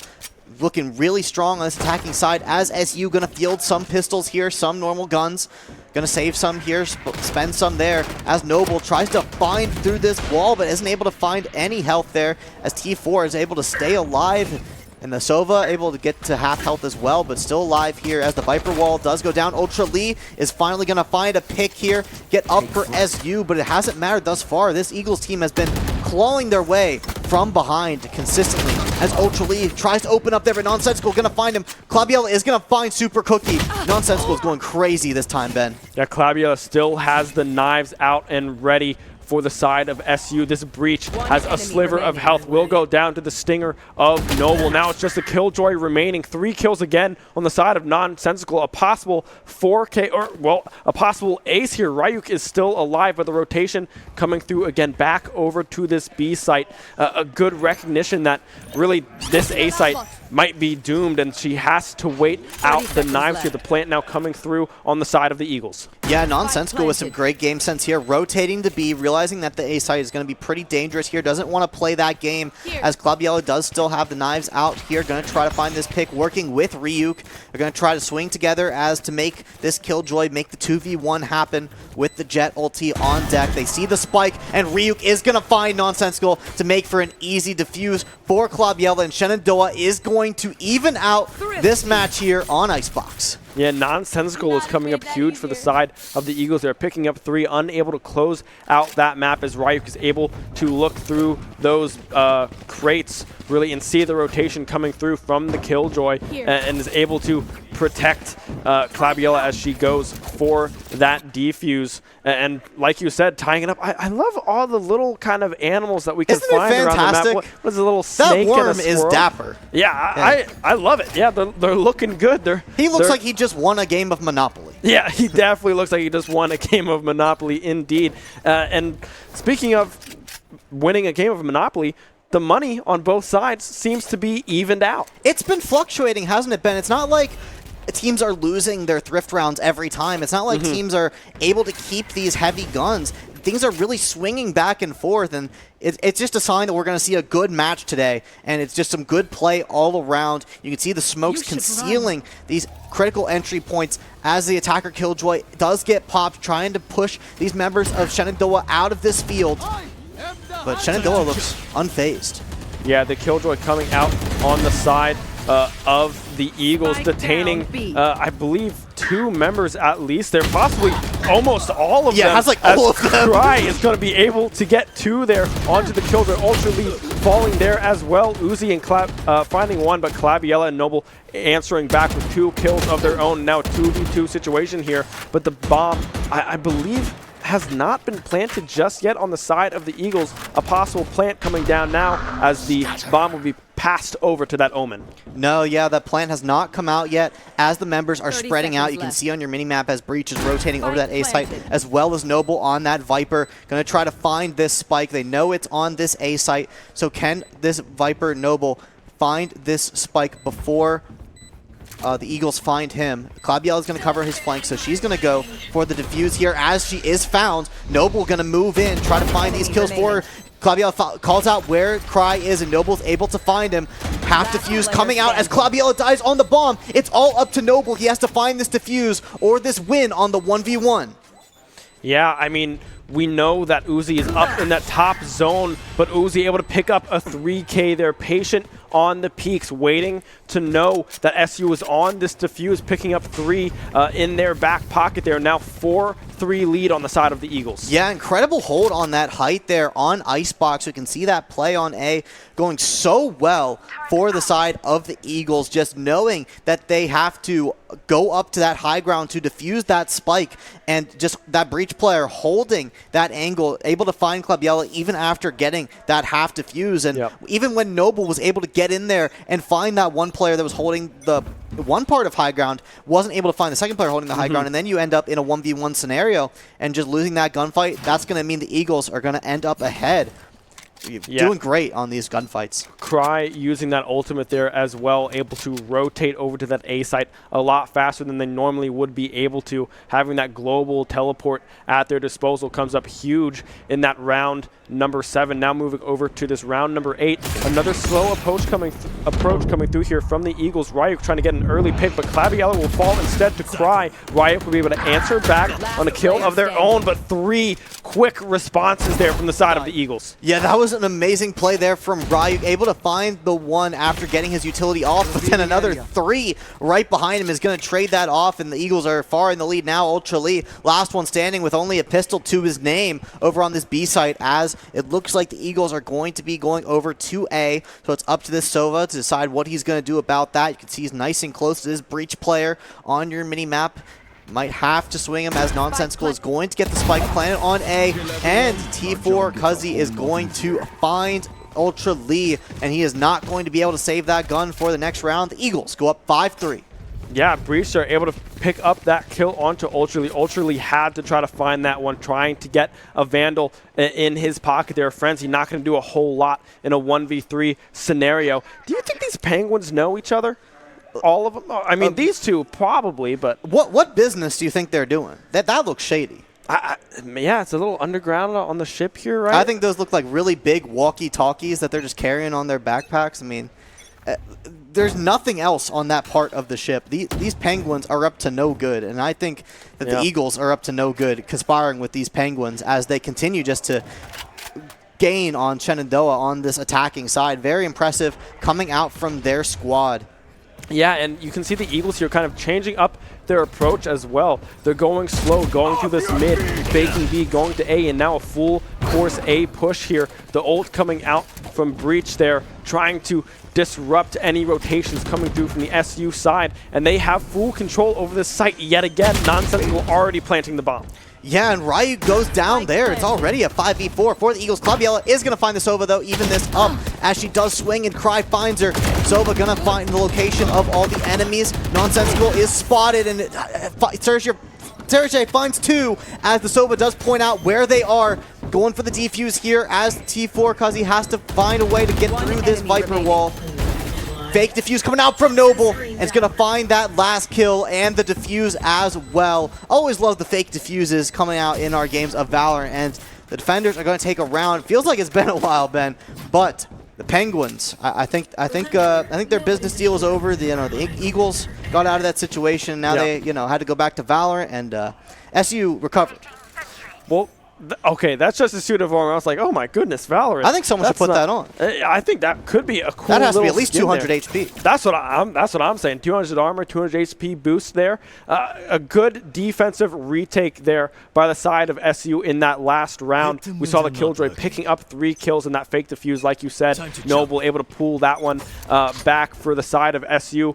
We have the Outlaw now picked up here by Ryuk, looking towards this front site of A here, seeing if there's a rotation, but Eagles are switching up yet again, going on this full commit towards this B site. Yeah, another full commit coming out from the Eagles. We saw that full commit onto A come out earlier. Seems like the slower plays have been working more in their favor, so let's see if they can make a fast play happen here onto B, as Ryuk is still nowhere to be found. He is going to teleport over to B to able to help out his team. They know the entire squad of the Eagles are there and are pushing this site, so see what they can make happen here as Ultra Lee is working with Ryuk and Claviella. Try to swing here fast. Yeah, Noble there, able to pick up the pick onto Cry, I believe, with 2 members, 3 members now on the side of SU, critically low in health, and relatively healthy members on the side of the Eagles here. They need to try to even out these health bars, or at least get another pick here to make this a 5v3 situation. But as the bomb is not planted yet, but a possible rotation now coming through from the side of the Eagles over to this A site, not recognized just yet on the side of SU. Ooh. As I say that, Brimstone and Sova able to pick up 2 huge picks onto Ryuk and Claviella. Now a 4v3 situation in favor of the Eagles. Yeah, Nonsensical is going to go ahead and plant on this A site. Wow, another incredible rotation coming out from the Eagles. And T4 going to find 2 onto Sergey and Noble. And finally, Brimstone able to find the one onto the Sova as well. Wow, a fast rotation onto A and an even faster round end. Right when we thought we were going to get some great picks there from Ryuk on that Outlaw, just holding those angles on that box. No one wanted to peek on the side of the Eagles. They're holding their ground very well, I might add, not leaving the nest until absolutely necessary. And when they do leave the nest, who knows what they might find, but I don't know what this is. Some holograms? Like a teddy bear, maybe? I'm not entirely sure there, but amazing. Back to the game here. I mean, we see the Eagles with a 6-4 lead every time Shenandoah brings it within 1. The Eagles find a solid rotation back, but the Operator picking up a huge early kill onto Cry here, possibly able to find Uzi as well. Yes, the elbow just barely poking out behind that wall there. 2 quick pickups on the side of SU should hopefully seal the deal in this round, but never say never. We've seen crazier things happen. Yeah, that's massive from Claviella and SU, able to find those 2 picks onto some critical members of the Eagles. That Brimstone has been making, or that Breach, however, has been making great plays from the side of the Eagles. So great to see that op pick go out great for Claviella here in SU. Going on to B site here as everyone is in this area. Gonna have to make the 3v5 happen. The Killjoy still has that spike in her hand as Super Cookie does find 2. And Nonsensical, a great player from the Eagles, able to begin planting, but not just yet. Super Cookie gonna find Ultra Lee as Claviella still has this op and able to find Super Cookie, but Super Cookie did find Ryuk before that, so it's still only a 1v2 for SU. And despite those massive 2 picks coming out from SU at the beginning, Eagles find themselves in the lead. Nonsensical on this Killjoy has just been going massive, and this Brimstone as well, just able to hold down this fort for the Eagles. Claviella gonna have to switch over to another gun here. Doesn't want to play a sniper battle against regular guns. Claviella is gonna find the Brimstone there. Fake defuse coming out. This Killjoy versus this Jet is gonna be so exciting. These 2 players have been dogs this match, Ben. Yeah, Claviella needs to find the ace here if they're looking to stay alive in this round. They read the rotation. The ace coming through from Claviella, now being able to possibly find the defuse. The bomb is getting close. No! Not just able to get that defuse down there. The attackers will win the round, but a good effort there coming through from Claviella with the ace. Yeah, I mean, incredible crosshair placement there coming out from Claviella, going off that op onto the Vandal, able to find the picks that she needs in order to clean up those heads on the Eagles.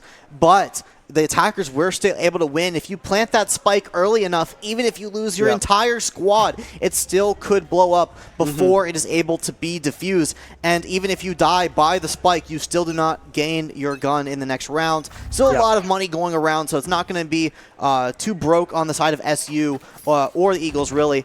But, I mean, that spike going off there is massive, as it's going to be 7-4 now instead of 6-5. A much better scoreline for the Eagles. Yeah, Super Cookie last round and this one already finding a huge pick onto Claviella. Uzi being able to find Ryuk in the meantime as well. Another Killjoy ultimate ability available here for the Eagles, and a plant coming down. Full control over this A site yet again. No rotation needed. Brute force is all that was used on the side of the Eagles. We could possibly see a counteracting Killjoy ultimate coming through, and we will. This is going to have to come up huge, and they have to be able to use this momentum to pick up some kills, and they will. Ultra Lee finding Cry is a massive pickup. Yeah, Ultra Lee has been going crazy this map here on Icebox, being able to get his picks where they're needed as Noble sets up this Viper Wall once again. This Viper Wall in this spot has been going great for SU here on this A site, as Noble does go for the defuse. Gonna have to bail out of that situation as Nonsensical finds one. Sarah finds two though, as Brimstone, three actually, as Brimmy Job finds one onto Ultra Lee, and gonna find the fourth as well. Sarah J, amazing job. The spike is gonna go off once again though, Ben. Finding these spots where they're able to find the entire squad of the Eagles, but not able to get this spike diffused in time. What needs to change, Ben? Yeah, I mean, Sarah J has had huge pickups in those last few rounds, getting 3 there in that one.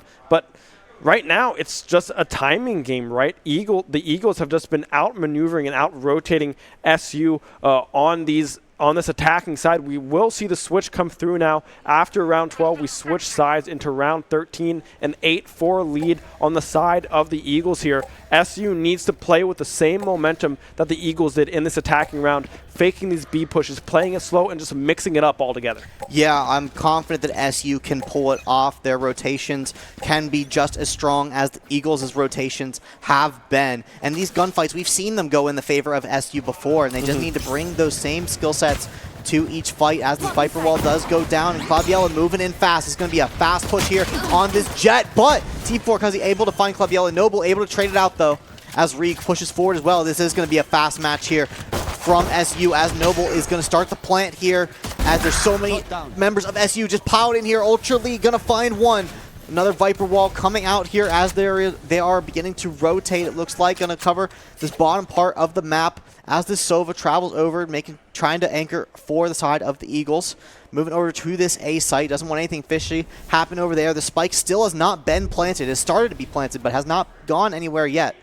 So still a full spike to be planted here. Not sure where it's going to go just yet. It looks like the Shenandoah squad thinks it might be A, but they're moving towards B now, as Ryuk is already there, making sure that it's nice and empty for him. I think that's what they're going for. Yeah, Ryuk able to get that pick there onto that B site, opening the door and saying, hey, come back, B is clear. We know they rotated over to this A site. We see Super Cookie still sitting over on that A site, holding that angle. Noble now coming to plant the bomb, but Cry will see it, able to kill two there. Noble and Shirsei going down on the side of SU, now back to a 2v2 situation, but Cry is critically low on health. That was huge for the side of the Eagle. He's able to find Ryuk as well.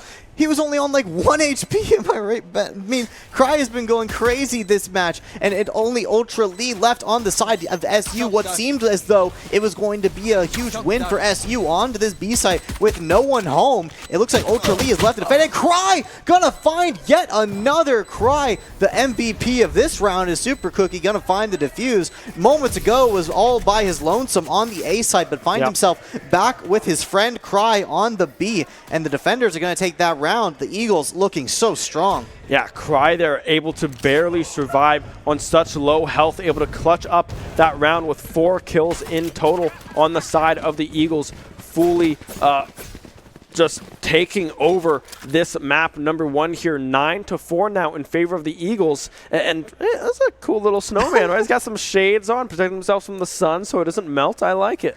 Yeah. Gonna get some vision. If you could recruit this snowman to hold that angle for you, maybe. But let's see here. Let's see if Shenandoah chooses to go fast again. It has not been working out for them. I would love to see them go for this more spread out push that's been working so well for the Eagles. But I mean, these Eagles just soaring right now. Gonna try to plant this fast spike here, as Claviella does try to go for another fast play here. Gonna be on the B site here, as Brimjob doesn't know that Claviella is there. They're gonna get peeked there. Claviella gonna come out of the smoke here, find one, find two, as Super Cookie finds a pick onto Noble with the sniper. Yeah, huge 2 pickups there from the side of SU. That early plant going down is something that we saw the Eagles do time and time again. They were able to catch out Super Cookie as well, someone who has been a huge influence here in these rounds. Cry again, last one standing with no health. The 3-piece coming through by Claviella there with the Marshall, able to shut things down and hopefully regain momentum back in SU's favor as they are still down 4 rounds. Yeah, this is not something I've seen from Club Yellow. I've not seen her go for these more like hold this long angle with this sniper strategy. I've seen her play very fast with the duelist, you know, very fast with the rays as well, as you mentioned earlier. Just try to make plays happen, run through those smokes, as we've seen, swing and just make plays happen. But when you're holding these long angles, you know, that's been working out really well in this round here. So I'm curious to see if Club Yellow continues to go with that strategy here, as it looks like Shenandoah is going to start off on this A site. Only Sova and Omen on that A site currently. See what SU can make happen as Ryuk moves in first, as he often does. The Marshall again in the hands of Clabby-Ella. We also saw, I believe it was the Bucky here in the hands of this Ryuk picking up 1 headshot right onto Cry. Ultra Lee as well with the kill onto Super Cookie. That's 2 huge early picks there on the side of SU. Full control over this A site now, forcing the Eagles to rotate back in. Ryuk picking up 2 as well, switching over now to that Vandal, picking it up from one of the fallen members, probably on the on the side of the Eagles. Ryuk able to get huge kills in favor of SU. 1 left alive is the breach. They know where they are. Ryuk with 70 health remaining. Know they're pushing up the stairs, unable to secure the kill onto Uzi, but with a 1v4 situation, it's going to have to be an ace. There it is. Club Yellow gonna find it with the Marshall again, and you know, not able to find those picks off the beginning, but at least Ryuk was able to make things happen there as he moved forward. Ryuk has been trying to make these fast plays, but the Eagles have been shutting him down. So to see him come into this round and move in and really win those gunfights has got to be a huge momentum switch here for SU as they move into this round 16 here. I can't wait to see if Ryuk continues to play this fast game, because it hasn't been working the majority of the time. So to see him get this kind of momentum shift, I think if Ryuk can continue to win these gunfights individually and continue to swing and continue winning, SU is just going to keep building on that, and this fast pace is going to be in their favor. Yeah, now a slow approach here coming through from SU, dropping the bomb here back in its attacking spawn, trying to get a few early picks here, kind of scout things out and then find the rotation. The Brimstone able to pick up a kill there, but Ultra League getting Super Cookie in the meantime. A trade for a trade, but Brimstone is low in health, about half HP here on this Brimstone. This trade really falling in favor of SU. And Sergey gonna find Cry there, peeking just too late there, and Ultra League gonna move forward here. It looks like they're gonna be rotating onto the B site. They don't know the Brim job is there. See what this can happen here. Noble gonna swing and gonna find him, as there's no more defenders for the side of the Eagles on this B site just yet. You can see the breach rotating as we speak, but there's many members of SU to contest him. This is gonna be a tough gunfight to win, as the Viper Wall does go down. You can see the breach trying to use that utility to make something happen, but it's gonna go down there as the spike gets planted onto A, and Ryuk gonna swing here, likely use this utility to make sure he can confirm this kill. Yep. No sight there for Nonsensical. That's going to make for an easy pick there for Ryuk, and the attackers are going to win with 4 on the side of Shenandoah. Yeah, the flash coming through there from Ryuk, helping to secure that kill. Now, the momentum heavily in favor of SU now. Yeah. Winning around 2 rounds there in a row at least. 7-9 now, still in favor of the Eagles, but that gap is closing. This attacking round starting to look stronger and stronger for SU. Yeah, I was really impressed with Ryuk there, especially when he was able to pick up that spike and then still keep the aggression going. Able to get that down nice and fast, and then always utilizing that crucial Viper Wall from Noble. Always coming in clutch with that, as we see the dimension shift here coming out from Ryuk, trying to get some intel here. As Club Yellow moves in, it's going to be another fast push, getting all sorts of information here. Ryuk is, as Noble able to find Cry. That Viper Wall just securing their safety here as Ryuk continues to move forward. Club Yellow gonna find Super Cookie. The spike has been planted as well onto this A site as the final members of Eagles rotate through. Ryuk gonna find one and find the last one or not the last one, sorry, the second to last one as well. And there's the last one there. Ryuk, amazing switch in momentum there.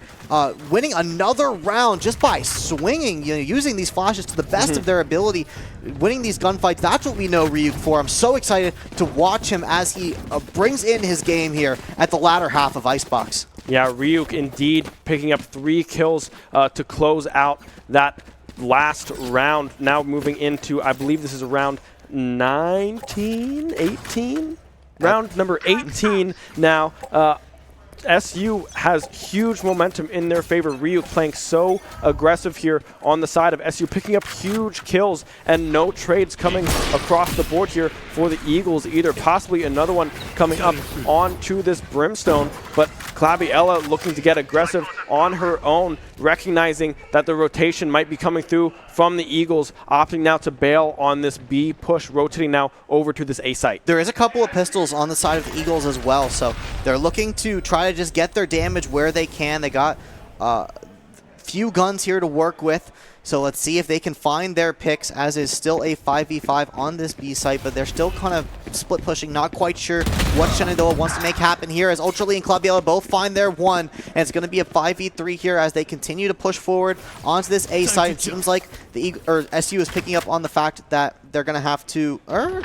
Yeah. The defenders of the Eagles are still on the A site, so it looks like the SU is going to actually rotate over to B. Doesn't even need to deal with that, as Sergej does find Cuzzy there, and Claviella able to find Nonsensical. Huge picks there from Sergej and Claviella, able to win this round. And, you know, that was a thrift round for the Eagles, but it has to feel good to tie this scoreline after being down for so long. Yeah, Sergej able to pick up 3 kills in that round. Money certainly sitting in that Killjoy's pocket there. And evening it up now, 9 apiece. A comeback brewing here for the side of SU on this attacking side, entering round number 19.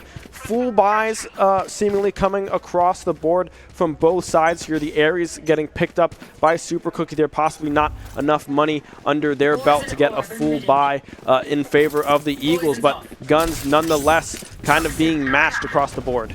Yeah, to use a table tennis saying, you always want to serve on 9-9, Ben. And we are on 9-9, and 13 points is the magic number. So Brimjob able to find Claviella, a massive gunfight there for Brimjob, but Ryuk able to clean him up there as Noble is able to plant this spike onto A. This A site has been critical for SU. They've been able to find some great picks here as Ryuk just holds down this staircase. Nonsensical, able to trade Outcry there though. Gonna keep it even here on the side of the Eagles. 2 ultimates on the board for Shenandoah, only 1 on the side of the Eagles. Don't think it's the Breach ultimate is gonna come out there. Gonna try to hold down this A site. Doesn't want anyone in that area. It doesn't seem like there it is. They're gonna find Ultra Lee for it and find Noble for it. Super Cookie does go down from the side of the Eagles, but it's only Sergej gonna find T4 Cuzzy. Can she find this last one? Nonsensical begins to defuse, and the clutch coming out from the Killjoy. Sergej finding 2 there, a huge clutch coming through from the side of SU. They're 10-9 now, finding themselves back in the lead since early in this series. They had the lead for the first 2 rounds in this map, but now regain it, and really everyone on the side of SU is firing on all cylinders right now. Everyone is getting huge picks on the side onto the Eagles here, and really the momentum is not in the Eagles' favor anymore. It's fully swapped over in favor of SU, and they're mixing up their approaches right now. They're going to this full B pusher. If they're able to pick up these early kills like they have been able to do here, like possibly onto Cry, well, Super Cookie with a huge ultimate there. The Hunter's Fury, I believe, coming through, able to find 2 huge picks on the side of the Eagles. This might be the turning point that they were looking for. Ryuk able to pick up 1 onto Cry, but answered back quickly by Uzi. Yeah, Cry does go down, but able to find great looks there and able to bring the Shenandoah squad down to only 2. Noble able to hold this long angle. Sergej able to find T4, but this ultimate coming out. Can Noble get away? Looks like he is. The defender Killjoy is going to come out here. Let's see what the Eagles are going to do about this. It seems like they may just abandon this B site and head over to A. That seems to be the plan, as Sova does go ahead and go to patrol that site, but Noble going to go down here to Brimstone. Yeah, Noble will fall. Sergej has to try to pick up the slack, but unable to do so. The Brimstone picking up 2 crucial kills there on the rotate, living with just a smidgen of health, tying it up at 10 here as we enter round number 21. This right now is a back and forth affair. These trades are coming back and forth in favor of both sides in these last 2 map rounds here, and the approach from Shenandoah might be to slow things down a little bit, looking kind of split here on this approach, possibly peeking through mid here, going for a possible A into B push or a full A push, as they do have 3 ultimates available. That could certainly be the case, Ben. You could certainly make an argument that the Eagles are beginning to gain that momentum back. I don't think they have it quite yet, but they're beginning to get on that path. So slowing down the pace here, Shenandoah may be an idea they could go for, as Ryuk doesn't know that there are 2 defenders here on this A site, as the rest of SU is going to head over towards B. Club does go down to Cry. Cry's been doing so well. Ryuk is there, though, to defend Club as he trades there. And able to get the intel here. Not going to find one just yet. That was just an illusion, as Noble puts down the Viper ulti. Yeah, the Viper ult coming down here, maintaining control of this B site. Cry going down, traded back onto Clabiella. However, Cry able to pick up 1 in that instance. The shotgun here ready to go for Noble. The plant coming through now, but Noble with the shorty able to take people out. Nonsensical will fall. 4v3 situation now. Shenandoah should have this one on lock. This is so nasty from Noble, just using this shotgun in this Viper ulti. Gonna go for the flank here outside of the ulti. This is so tricky from Noble, and is able to find the Brimstone. Only 1 more player left, and the Eagles are gonna go down there. Huge Viper ultimate from the side of SU. I'd say that was the reason they were able to win that round. Yep. And still 2 more ultimates available. We saw what the Eagles Sova was able to do with that ultimate to win a round for the side of ERAU. So let's see if Shenandoah's Ultra Lee can pull off the same feat. Yeah, I mean, Noble there using that fog of war that Viper ultimate creates there to their advantage, stepping out of it, opting to go for this flank angle onto the Eagles, able to pick up 1 kill there onto that Brimstone, a crucial pick as well onto Nonsensical with that shorty. Back to 11-10 in favor of SU, with a potential A hard push coming through, the Viper wall coming down, but Ryuk, already finding themselves at 5 HP.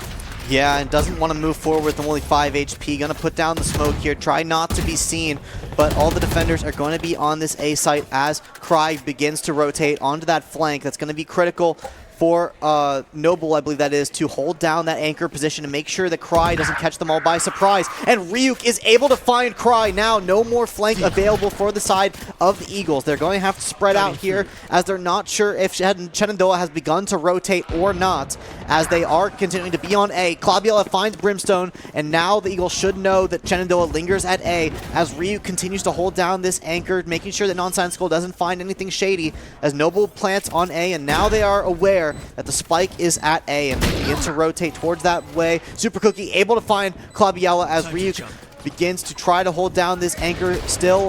Looks like he's going to find Nonsensical here, but Sergey able to take him out before even able to clip that corner, and Noble going to hold this ground as Super Cookie does find Ultra Lee. Now they should know where Super Cookie is at, along with this breach, but it's only a 3v2 on the side of Shenandoah. This is such a crucial round, Ben. Right, you have this bomb planted, and you have the angle. Ryuk goes down over 2 Super Cookies. That is 3 kills on the side of this Sova. It has to be an ace, but Sergey able to seal the deal there, moving them up to match point here, or map point in map number 1. Yeah, incredible win there from Shenandoah. That means so much. Now 3 ultimates on the side of Shenandoah and only 1 for the Eagles. That means so much. They can use all 3 if they wish to do so. But, I mean, this Shenandoah squad has been doing so well without them.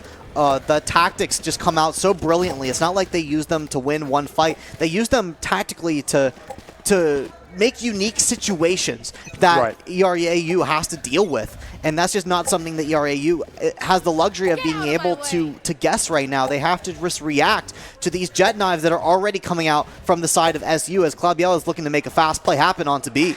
Yeah, map point here. Clabiella looking to seal the deal early here. Noble picking up a crucial kill onto Super Cookie, who has been paying really everything for the side of the Eagles so far. Full B control now for SU. Rotation now coming through mid here from the Eagles, but with the knives out, they have to be cautious.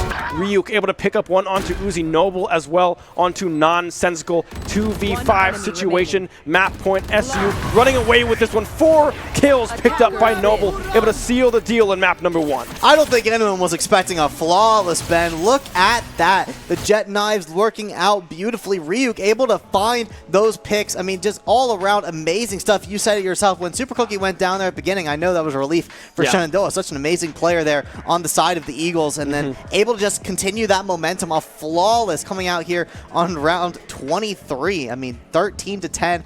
I know Shenandoah wasn't expecting that to be that close, so great stuff to the Eagles. I am so excited for the rest of this match. It looks like it's going to be really tight the whole way through. Yeah, I mean, a 13-10 finish on that first map is certainly not something that SU was expecting here, but it's something that they need to be mindful of, right? Because the Eagles stuck with them throughout the entirety of that map, right? And being able to do that was really kind of toss them off their game just a little bit here. And yeah, I mean, when you look at going into this next map onto Lotus, right, you need to be mindful of Super Cookie and Cry, right, on these flanks. Cry especially was able to pick up some huge kills in favor of the Eagles there, but they need to be able to clean up this defensive round, right? Usually you would think when you're playing a game like Valorant, right, when you're on that defensive side, you have that advantage. But so far, these attacking sides has been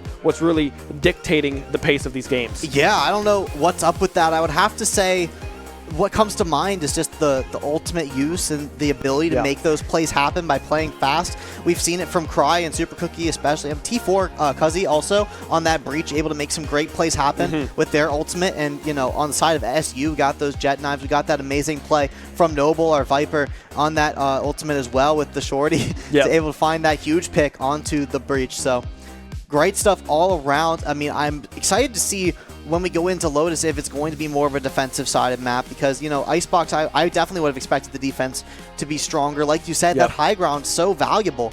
We saw the plays come out from T4 when he was able to hold that high ground onto that spike plant onto I think it was B, where you're able to hold that high ground, and that was able to work out really well for them. So I feel like the defense should have that advantage, but it seemed like the slower paced plays were really what was working for the Eagles at that beginning. And the fast paced plays were really getting Shenandoah in trouble. That Ryuk not able to find his picks, Club not able to get as many picks as she normally is able to find. So whenever those slow defenses were played by the Eagles, it was going better. And when we got to the latter half of the match, it's not like Shenandoah decided to slow down and really go for these slow pushes. They continued with their fast strategy, and Ryuk was able to find those picks, and they are able to find those tactical ultimates, and they were able to work out in their favor. So sometimes when the strategy is correct, it's sometimes about that execution.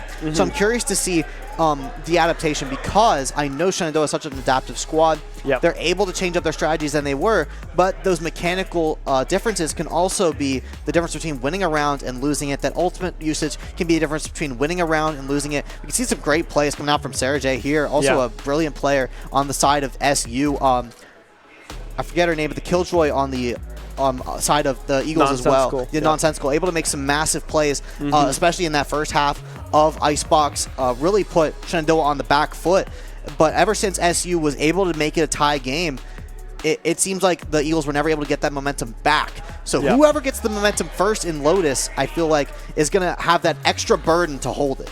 Yeah, and throughout the latter half of that map number 1, you saw Nonsensicals kind of start to slow down a little bit, right?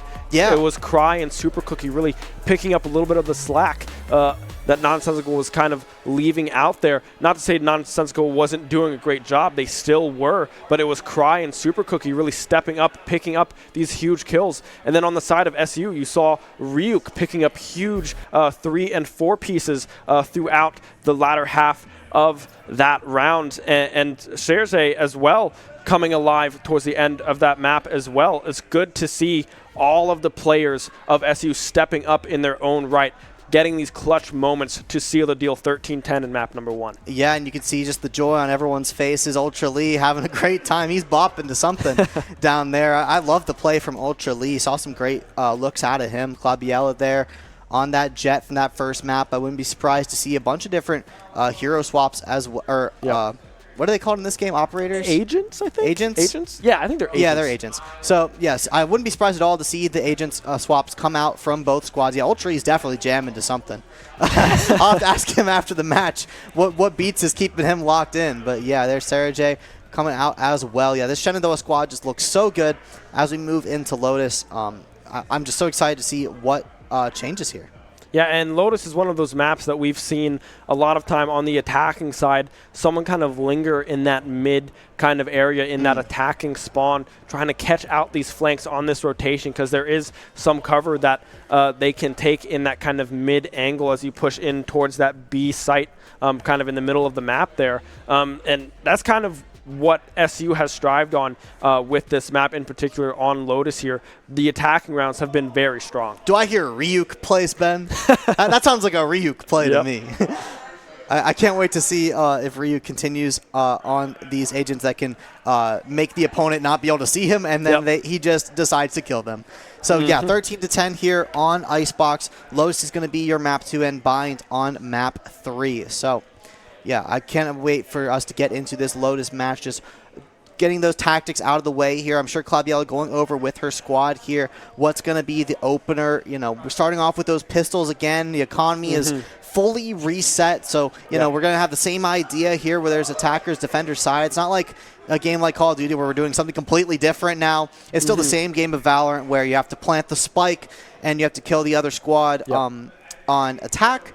And on defense, you know, you can either defuse that spike or kill the entire defense and then just fuse the spike. Or if it never gets planted, you can just kill the entire other squad. So, yeah, same game plan. And we're going to be starting off on those pistols. SU looking fantastic on those pistols. I really feel like they were able to win those pistol rounds and had that really nice start. And then as soon as the Eagles were able to get some economy, they were able to swing it back in their direction. So, exciting momentum switches are sure to come.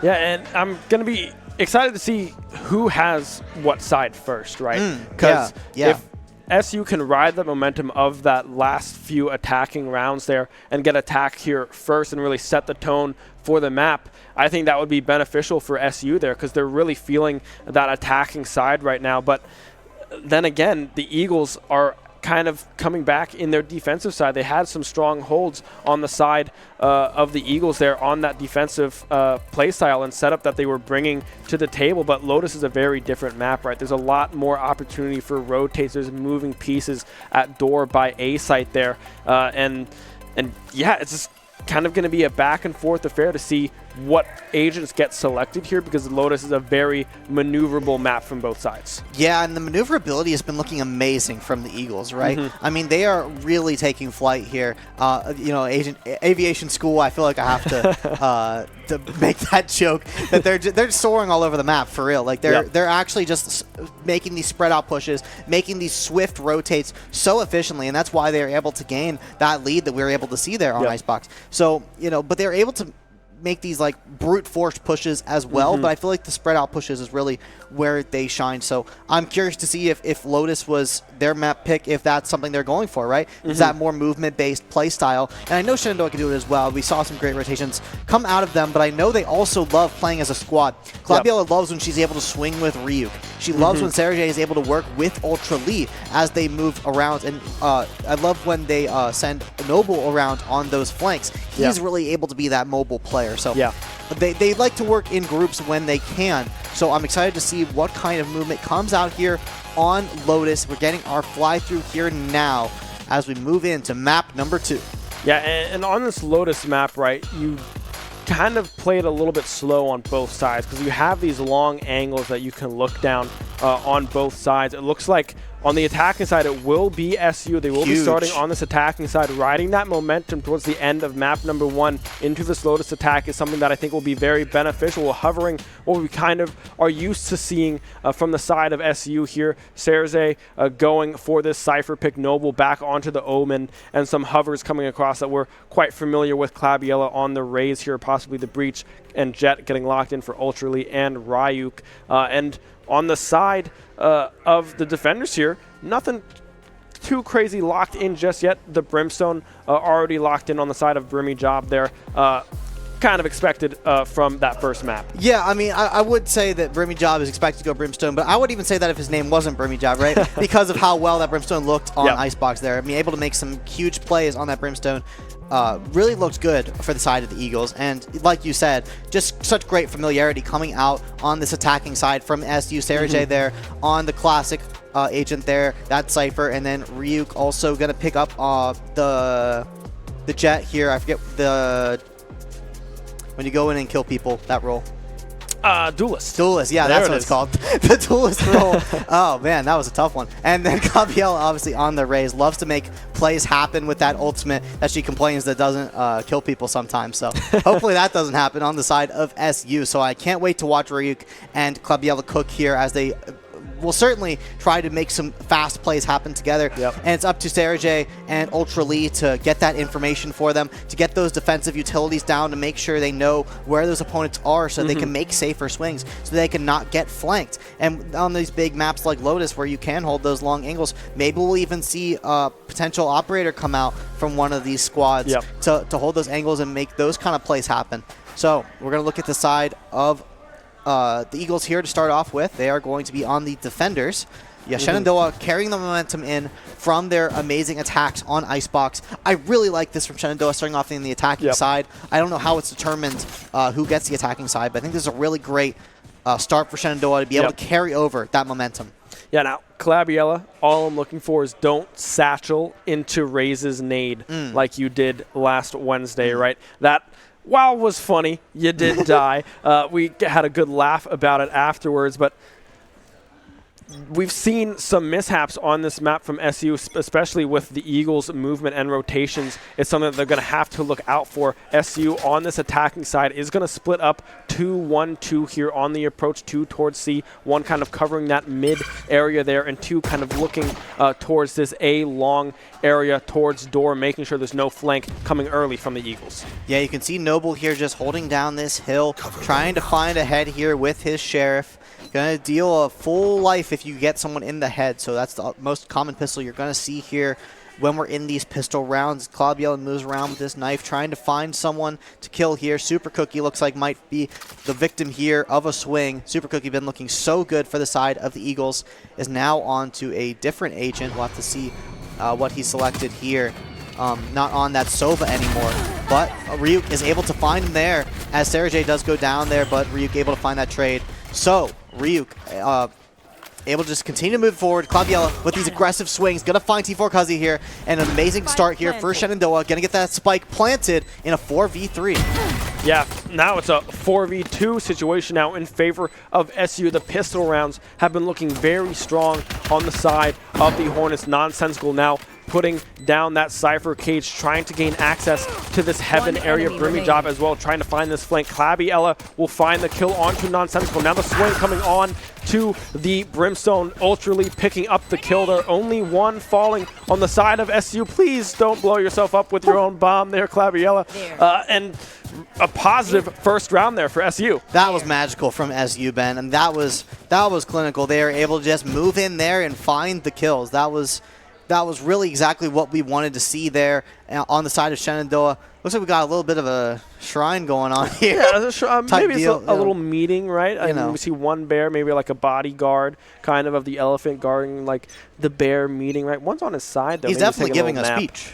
I think so, yeah. I mean, who knows? Who knows what goes on in bear society, right? As we swap back into round number 2, SU now looking towards this hard C push. Only Cypher there to defend. Are they doing the Macarena line right now, Ben? It seems like they're going in a single file line. I hope they have a good line leader. Yeah, and it looks like, well, not quite just yet. Ryuk will go down. Nonsensical able to pick up 1 kill, but Clabiella able to answer back right away. A 1-for-1 trade. The bomb already being planted there onto that C site. Now the rotations coming through from the Eagles. A pick onto Cry as well. Clabiella being able to pick up 2 huge members on the side of the Eagles. The deadlock also will go down. Super Cookie falling to Sergej, and possibly the breach as well. Uzi falling as well. 2 kills over to the Cypher. Yeah, SU has been looking fantastic in Clabiella. able to clean it up there. Still, 3 members of Shenandoah alive. Shenandoah is looking fantastic. They're able to play these slow pushes, Ben. They're able to just hold these angles and do very well at it. SU's having a great opening. Yeah, the momentum certainly coming over to this attacking side from map number 1 here. We're going to see Omen taking this spike here. Noble piloting that agent, one agent that they are very familiar with indeed. A possible main here. And we have a bear. Is he riding like the elephant there? That's his worthy steed. His worthy steed. I love to see it there. And a possible another C push here coming through from the Shenandoah side. This could be a fake, trying to get these rotations out and rotating over towards this B site, or most likely this A site, trying to get as far away from the rotation as possible. Yeah, that's one thing we didn't mention, Ben, is here on Lotus we got now A through C sites instead of just A and B sites. So that other option open for the attacking side. Nonsensical finding Claviella and Ryuk able to find the trade there. Noble gonna plant here onto C. Yeah, I mean, we can see Ryuk going in there, unable to get the kill onto that Cypher fast enough. Ryuk able to pick up Uzi, but BWIII able to answer back with a response of their own. 3v3 now. The spike has been planted on the side of SU. Now they just need to play time. Yeah, Noble loves holding this hill here right on that flank. Doesn't want anyone to peek there. You can see Cry and BWIII tempting fate there. Don't want to get picked off here. The Cypher Cage is going to come out there as Cry makes his move. Going to move right through there as the smokes do conceal these players. Oh, but a swing by BWIII is going to find Noble. Ultraly is there to trade as Super Cookie looks like it might pull off a defuse here, and the defenders are going to get that sneaky one off as Super Cookie is also going to find Sergej before going down there, and Shenandoah, Ultraly going to have to run away, but not able to even realize that that defuse is going off. Yeah, I mean, the sprays through the smoke there were not connecting on to Super Cookie, able to get that sneaky defuse, bring the round count within 1-2-1 in favor of SU. This is like a water slide here for this teddy bear. Yeah. The water slide without the water. It's going to be hard to move there, but yeah, great stuff looking there from the Eagles. Able to find that defuse, very sneaky coming out there from the Eagles. Let's see if they can continue this. Noble able to hold those angles really well, but those utility usages from the Eagles is going to be their key to moving around those common holds that they know about. As Ryuk and Ultraly find Cry here, going to be able to run away there. Yeah, another split approach coming through from SU here. 2 towards C, 1 up to B, and 2 towards this A site, capturing this ultimate orb here. Ryuk now within 1 kill of the knives being available here on the side of SU. The Brimstone, however, on the side of the Eagles, taking some chip damage there, a little bit below half health. The rotation now coming through from SU, rotating now towards this A site, knowing that the deadlock is all alone. Yeah, it looks like the Eagles aren't fully aware of this rotation yet. Still got some players rotating to C site currently. So as far away as possible as SU just completely moves as a unit, as a hive, as they push towards this A site. There's not many defenders. SU is certainly outnumbering them. And the side of the Eagles are still fully unaware as Ryuk is able to find this swing, but Super Cookie able to live with half health. Ultraly able to swing there and win that fight, but Ryuk able to continue to push forward. Gonna find T4 Cuzzy as well as Ultraly begins to plant. Now the rotation is coming out from the Cypher on the side of ERAU as they know that this A site is where they gotta go, but Claviella gonna win that fight as well. Onto Cry, is able to find 2, onto Nonsensical. Can she go for 3? Onto Super Cookie, he's only on half health as they begin to move around the site. Gonna probably run into Ryuk here. They know where they're at.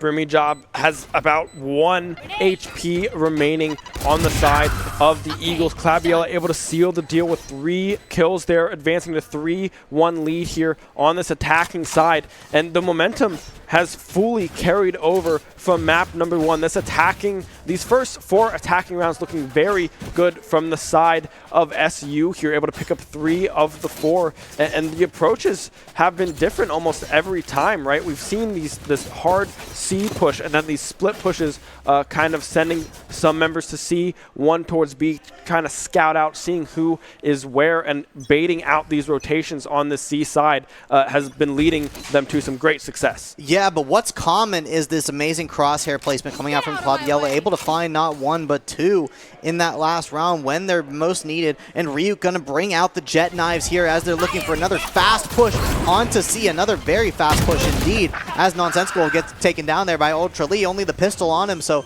Ultra Lee able to find that with the nice assault rifle here as the Killjoy ultimate is gonna come out there on the Brim job, but two are found from the side of the Eagles, and they're gonna clean this up to an even game. Noble gonna go back now in the advantage, taking out Cry there. What looked really strong for Shenandoah is turned around to the Eagles, but now they have the advantage once more. Some utility coming out from the Cypher on the side of Shenandoah. Gonna try to smoke this approach possibly from Sarah J or Noble. Finds T4 Kazi just barely peeking out of that smoke, and Ultra Lee is able, or Noble is able to find him as Ultra Lee swings over here to Super Cookie. It looks like they've got an Odin as they take out Ultra Lee, and Noble's gonna push forward here, or maybe perhaps just defend this spike. No, definitely gonna push forward here with the knife out, full guns a-blazing, as it looks like ERAU is just gonna run away here from this site. Wow, what a round that was. It looks like the Eagles Super Cookie is going to keep their Odin. Yeah, the Odin is going to be saved on the side of Super Cookie there. And a great approach coming through from SU, right? Able to even out those kills towards the end of that round there. The knives, unfortunately, unable to pick up a kill on the side of Ryuk, but not too bad of an approach coming out from the SU squad. They're still able to pick up that round. Unfortunate that the knives aren't able to do a whole lot there, but they'll get them back eventually. Yeah, with Jet, you definitely get your knives quite a bit, and I know Ryuk is going to have them again very shortly, but still a lead for Shenandoah 4-1.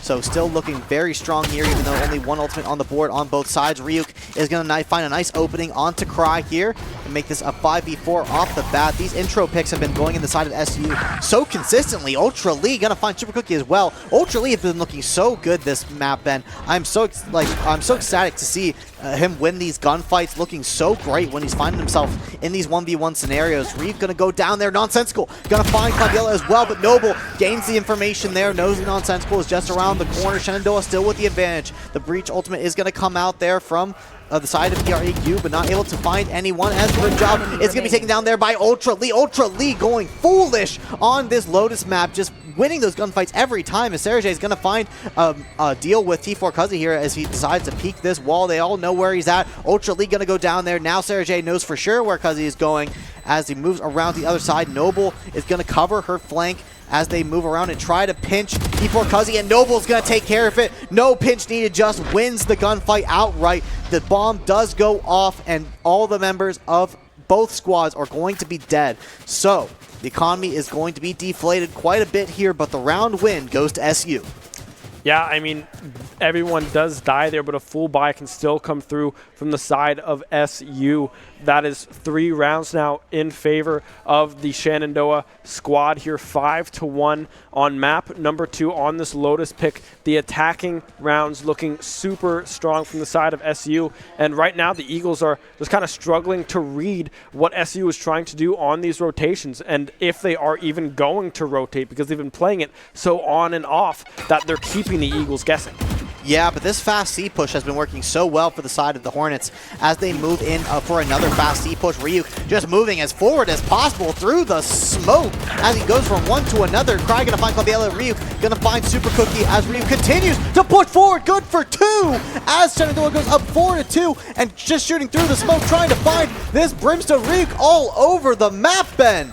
I mean, Ryuk going absolutely crazy, able to escape the Brimstone as well there towards the end. 4v2 situation. Ryuk is low on health, but with the spike already planted on this C site, Ryuk will go down to the Sheriff. Brimstone able to pick that one up, but still a 3v2 situation to a very healthy SU squad. Noble will be able to find one onto the Brimstone. T4 Kuzi able to find Noble as well. 1v2 situation. Ultra Lee extremely low, but so is the Brimstone here. And Sherzay just playing it safe waiting for this defuse to come through and making sure that they are able to pick up this kill, and they will be able to do so. Uzi going down, SU going up 6-1. Yeah, that hold on that hill there on that C side has been so huge for Shenandoah, and you can see when Ultra Lee not able to win that gunfight, the team awareness to know that that spike is about to be about to go off. So Sergey only has to hold that angle, knowing that the Eagles have to approach that spike if they want even a chance at winning that round. So doesn't need to approach there, holds the angle and finds just the head of the Eagles player. And 6-1 for Shenandoah on the attacking side of Lotus. I would definitely not have expected this scoreline to start off. I would expect this bigger map with these longer angles to be defensive oriented. So to see this attack coming out from Shenandoah is so critical.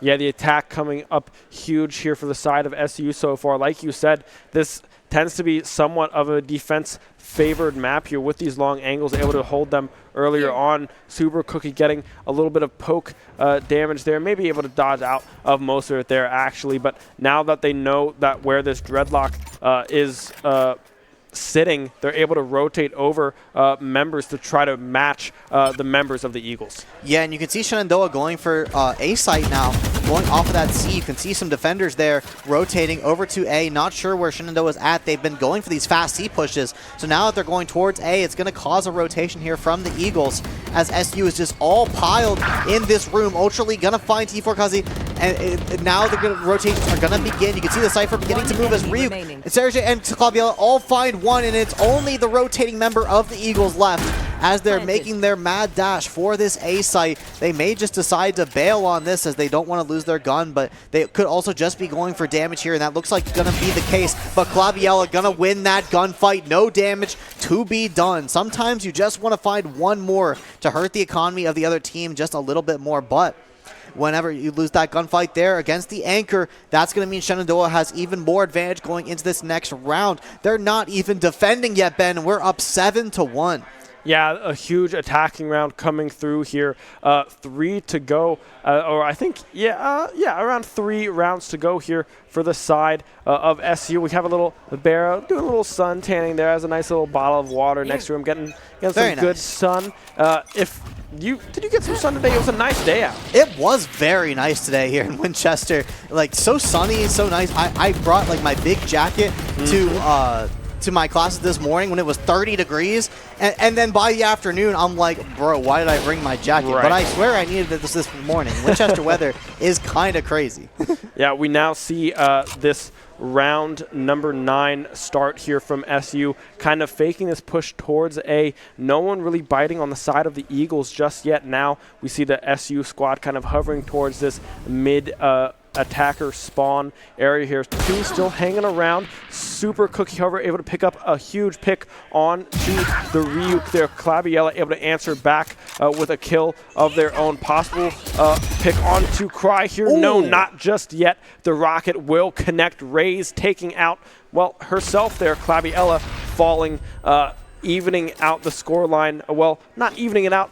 An advantage now for the Eagles. Yeah, Klaviela certainly not expecting that rocket there after their Raze was able to find the kill onto Ryuk with the sniper. So expecting to have to win the gunfight kind of naturally there, but the utility able to come out. Brimjob able to find Noble as well. So critical members from Shenandoah are down, but Ultra Lee and Sergey here to hold down the fourth. These two often work together in tandem and work together quite efficiently. So let's see what they can make happen here. Brimjob does go down, but Nonsensical is going to find Sergey, and then only one more member on SU is going to go down to Cry. So Eagles able to find a round here on the board. It seems like they've been in a drought, so great to see them get around there. Able to find those picks onto Ryuk and Klaviela early were certainly a big part of that. And then taking out that 2 squad of Noble, or of Sergey and Ultra Lee is definitely an impressive feat in of itself. So definitely like that out of the Eagles, but when they're staring down 5 ultimates, Ben, it's definitely, they're not out of the thick yet.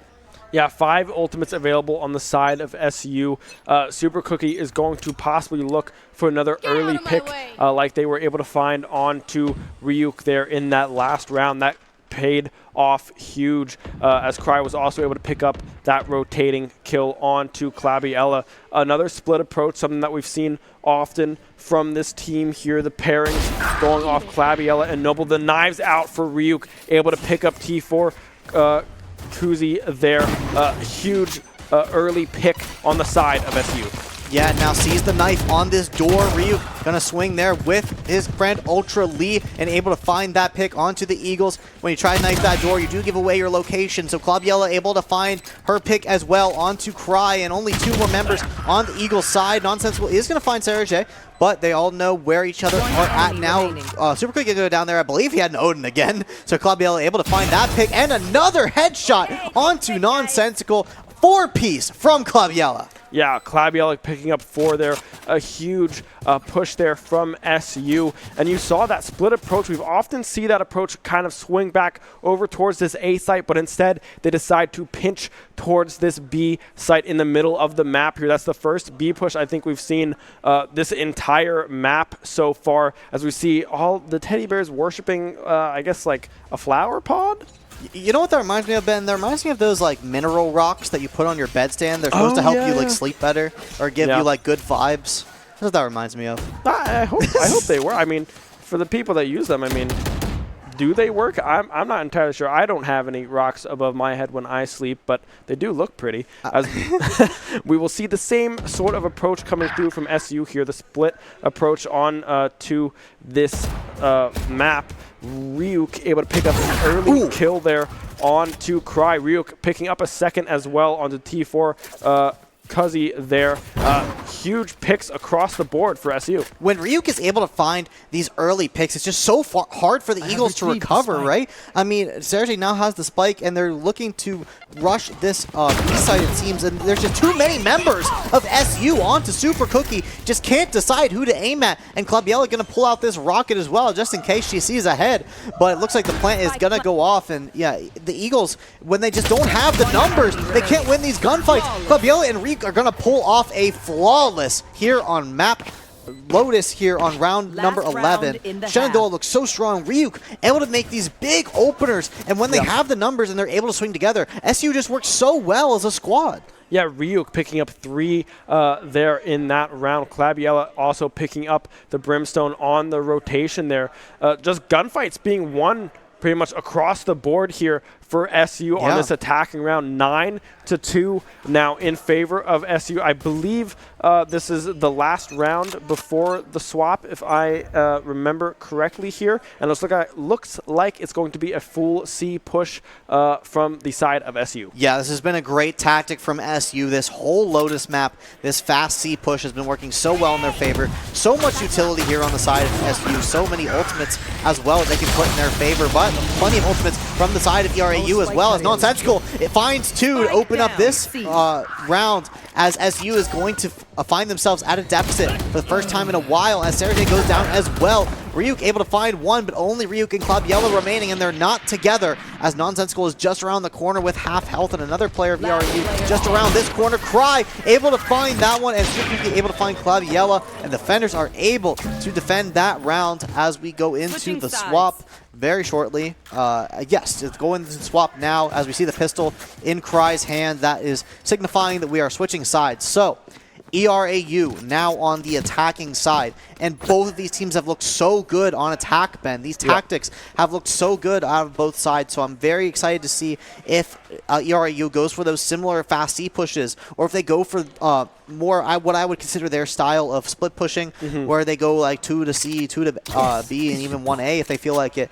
So like we can see already the defense of Shenandoah is just leaving B wide open. So their strategy is to put 2 on C and 3 on A. So we'll see what kind of rotations they make happen here depending on what ERAU brings to the table. It looks like they may favor the A site, as that's where they're looking towards now, as their breach is looking to anchor for them. But Ryuk and Claviella able to find 2 nice picks right off the bat. This A push may not be as fast as they wanted it to be, as this Shenandoah defense is pushing forward. Yeah, the nade able to come up huge, picking up a kill there on the side of SU. Ryuk as well, finding that quick headshot with the Ghost. And really not what the Eagles expected to come out from SU. The aggression that SU has just shown, opening up this round here. Claviella finding another with the Ghost as well, pushing now into the attacking spot. And that's 3 now on the side of Claviella. Nonsensical trying to escape with their life, but is not aware of the Omen. Flank Noble able to clean that one up. A flawless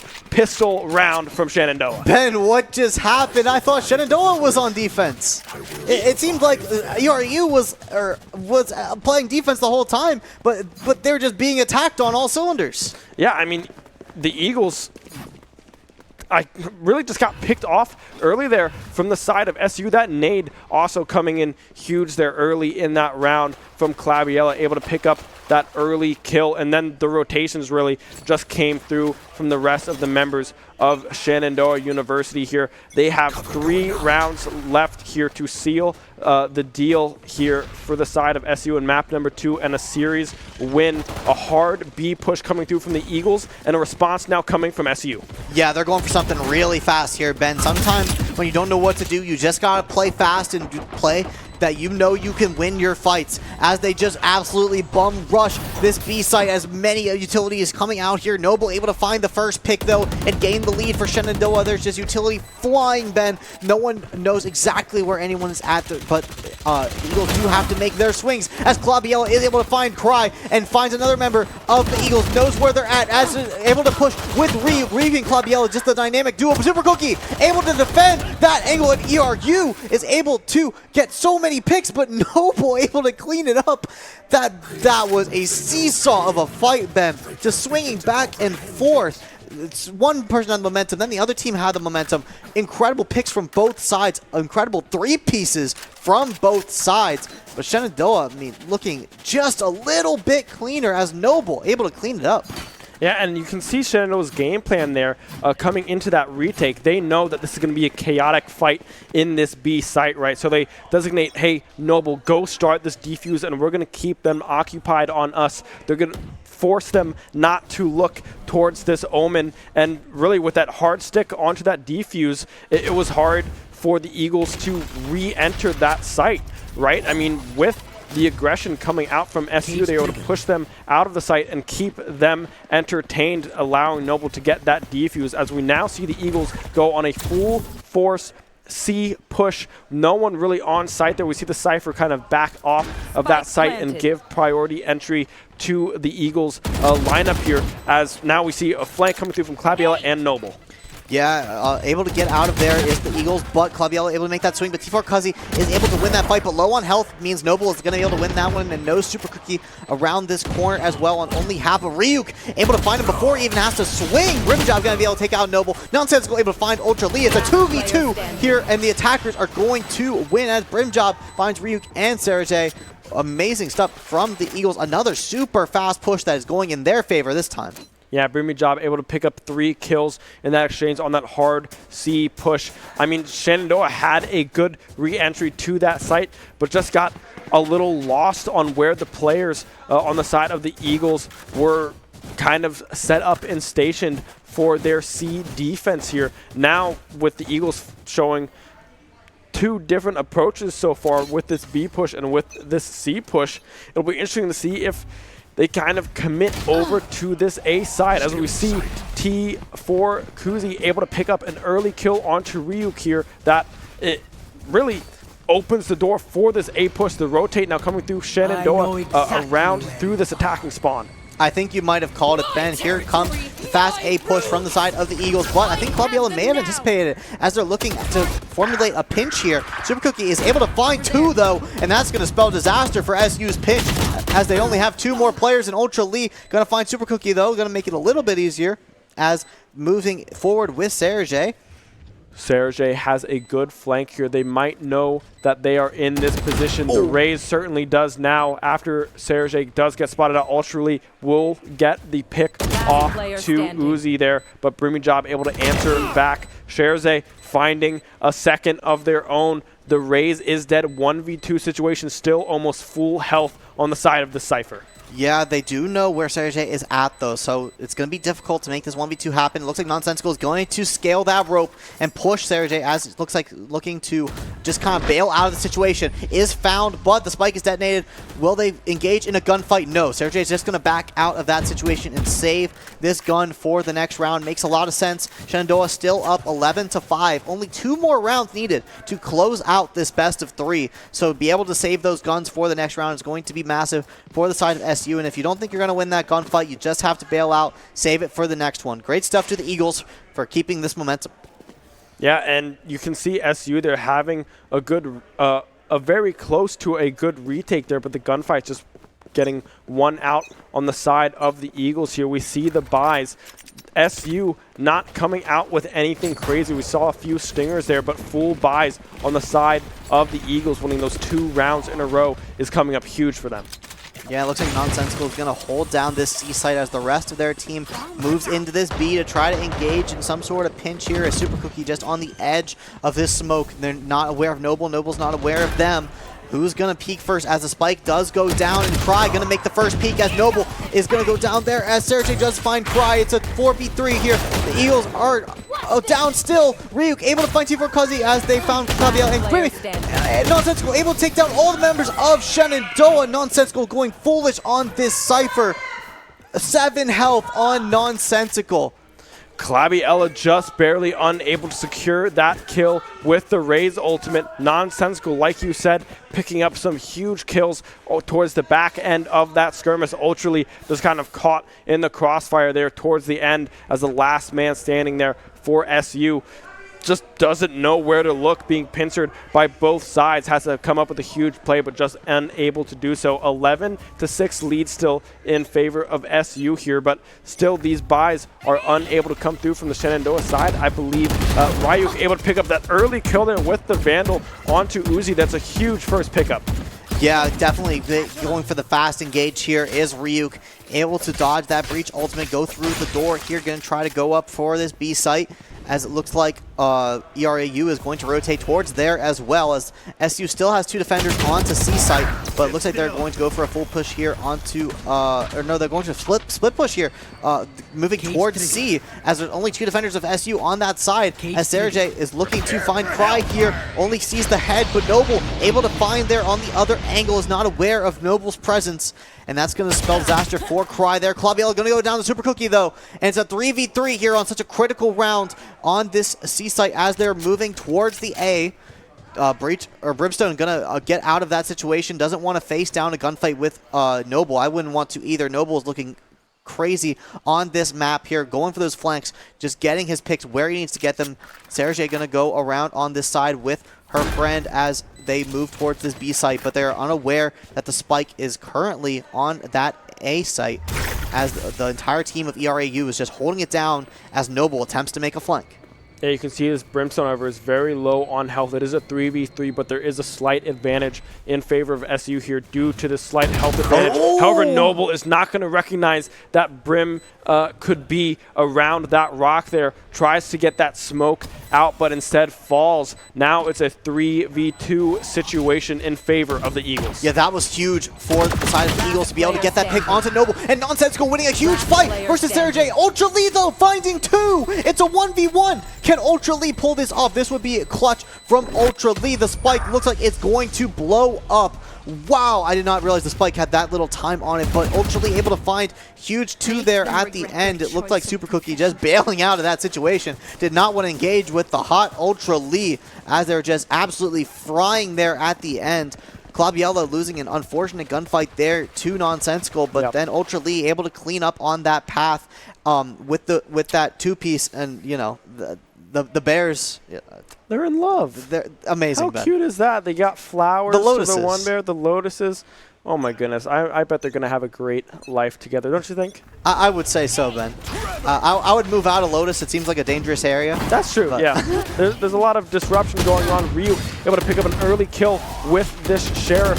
And another one, Ultra Lee finding one, but Cry and Super Cookie answering back with kills onto Claviella and onto Ultra Lee themselves. Ryuk now getting into that danger zone, picking up this Vandal, a possible swing opportunity onto Super Cookie. He will recognize the door being opened, but Brimmy Job able to finish the job there on to really the SU member. But with a trade back from Noble, it's a 2v2 situation, slightly in favor of SU because of this health advantage. Yeah, that was so unfortunate that Ryuk ended up swinging from the guy on half health to the guy on full health and was dropped there.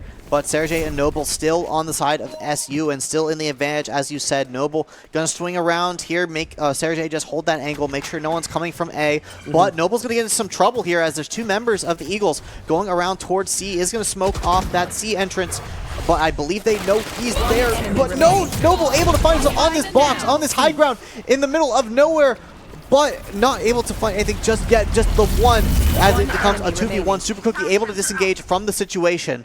Very wisely, only half health remaining. The spike does go down, but this is going to be a tough one to defend as he only has about a quarter HP. But, wow, able to find that pick onto Sergey as well. I did not see that coming, Ben. Yeah, Sergey has the angle there, but peaks just a little bit too high. That deadlock ultimate, however, coming up huge for the Eagles. They're locking up Noble in that ultimate, ending really evening out it for a 1v1 opportunity for the Eagles, and they are able to come out on top. It's now 11-8. The Eagles have the momentum back in their favor. Their attacking round now starting to develop heavily in their favor. Yeah, I mean, this scoreline, what was it, like 11-3? Yeah, just about. I think the Eagles may have won 5 rounds in a row here, so momentum certainly on their side as they look to fast push B here.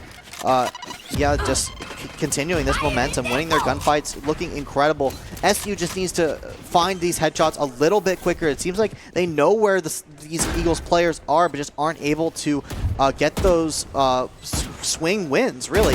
As Noble is able to get a swing win there onto T4 Cuzzy, able to find 2 onto Cry, as Ryuk is able to find Super Cookie. It looks like Shenandoah is taking some advice here as Noble moving forward here onto Nonsensical. This has been the MVP for ERAU as Noble takes them down and looking to take out a 5th here as they move into the smoke onto MWIII. Trade off with the knife to boot. Ryuk gonna clean this one up in only one more round before Shenandoah takes the match. I mean, that's Noble there. You see him picking up 3 kills there, pushing into that site, picking up Cry, and I believe it was the breach there as well on the side of the Eagles. 2 huge picks early on in that retake. Now moving to series point on map number 2 here. 1 win, and they will increase their record here in NECC. Eagles trying to stay alive. They're going to have to win out here if they're trying to stay alive and force map number 3. And it's so difficult because they just lost that round,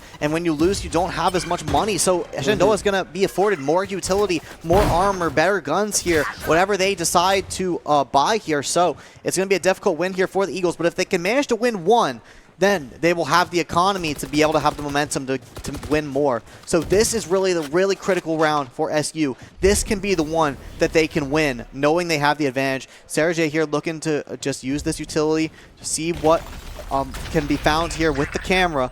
Not able to find anyone just yet, as it looks like Shenandoah is playing quite slow, doesn't want to push anything, make the attackers make the attack.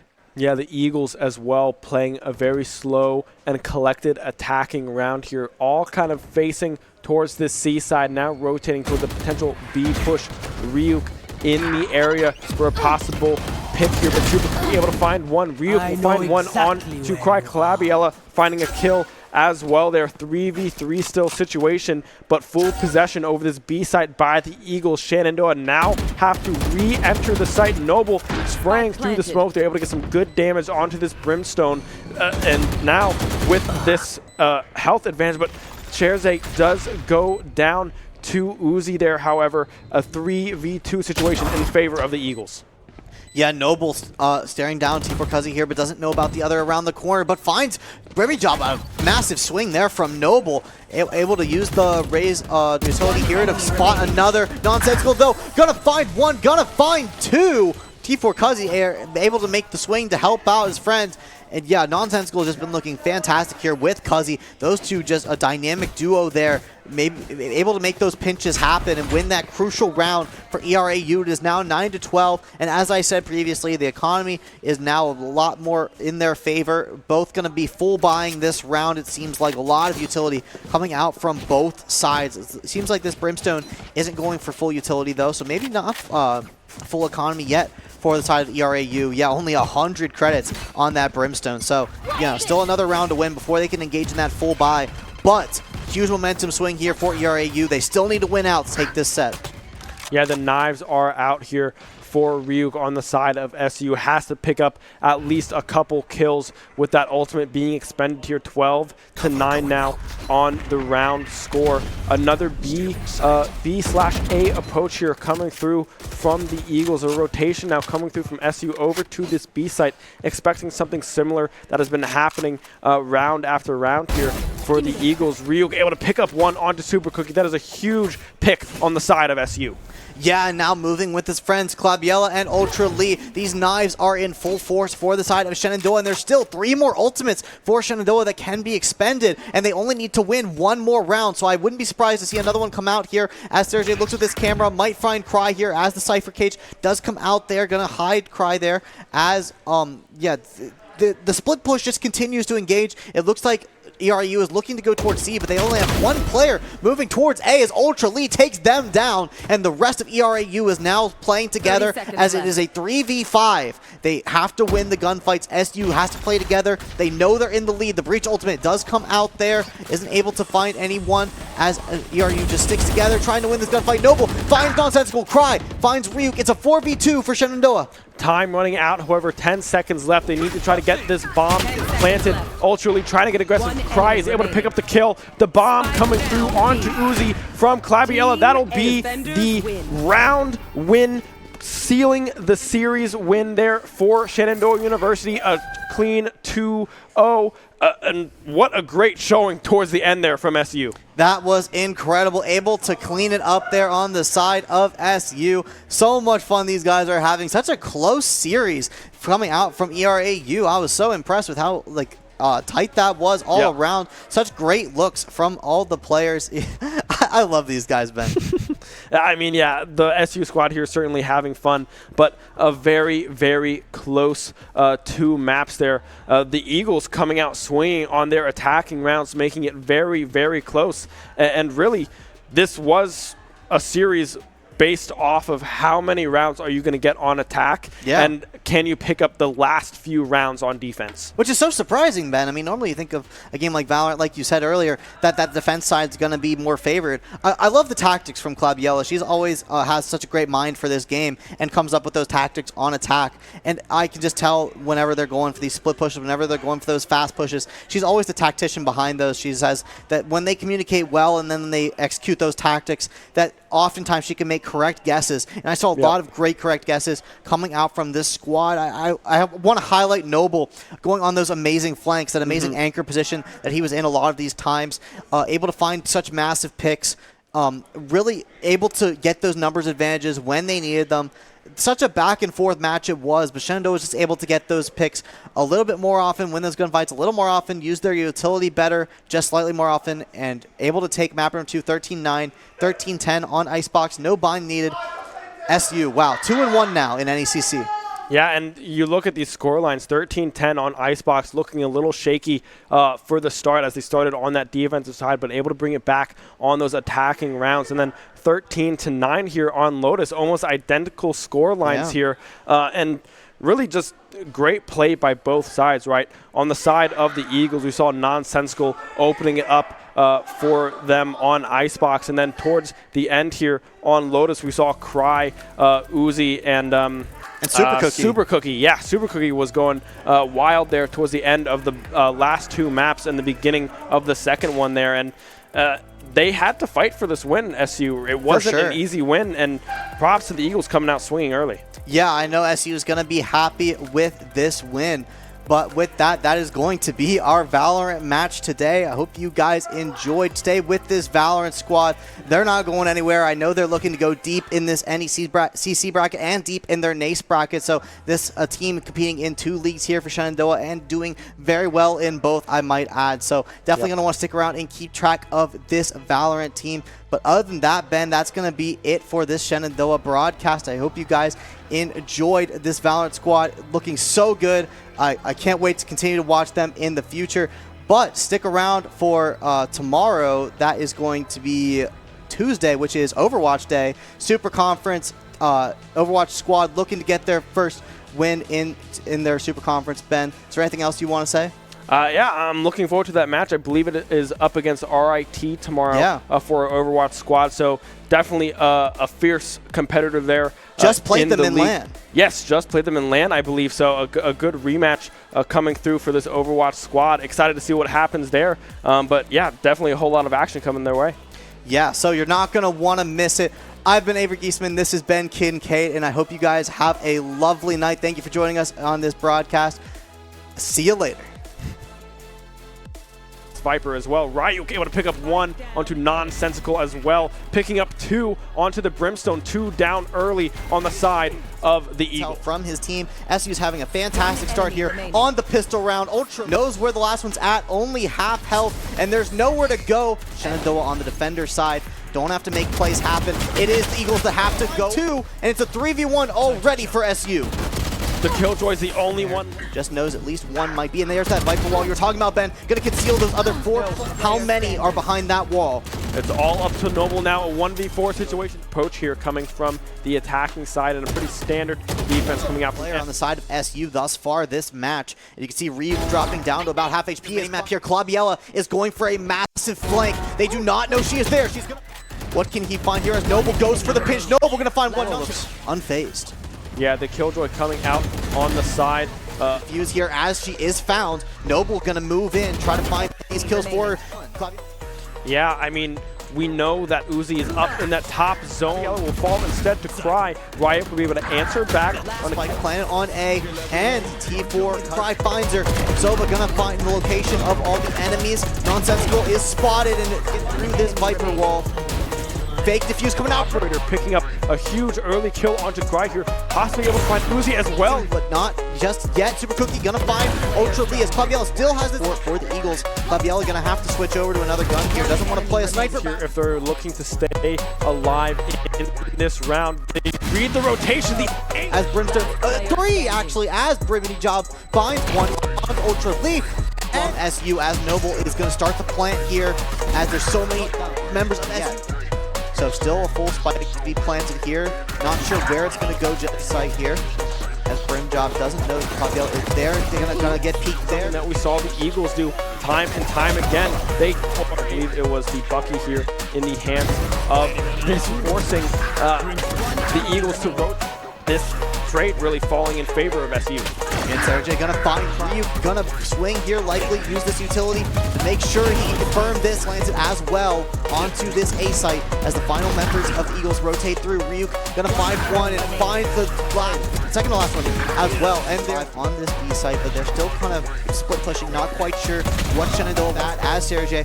It does find Cuzzy there, and Claudiella able to fire on 9-9, and 13 points is the magic number. So Brim to find Claudiella, a massive gunfight there for Brimjob, but Ryu has been critical for SU. They've been able to find some great picks here as Ryu just holds down in that area. It doesn't seem like there it is. They're gonna find Ultra Lethal from the side of the Eagles, but it's only Sergey gonna find T4 Cuzzy.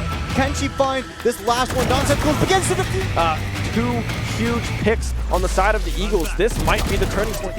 The plan as Sova does go ahead and go to patrol that site, but Noble in this A site as the rest of SU is going to head over towards B. Claudiella does go down to Climb. Noble, the plant coming through now, but Noble in this Viper ulti, gonna go for the flank here outside of the ulti. This is so tricky.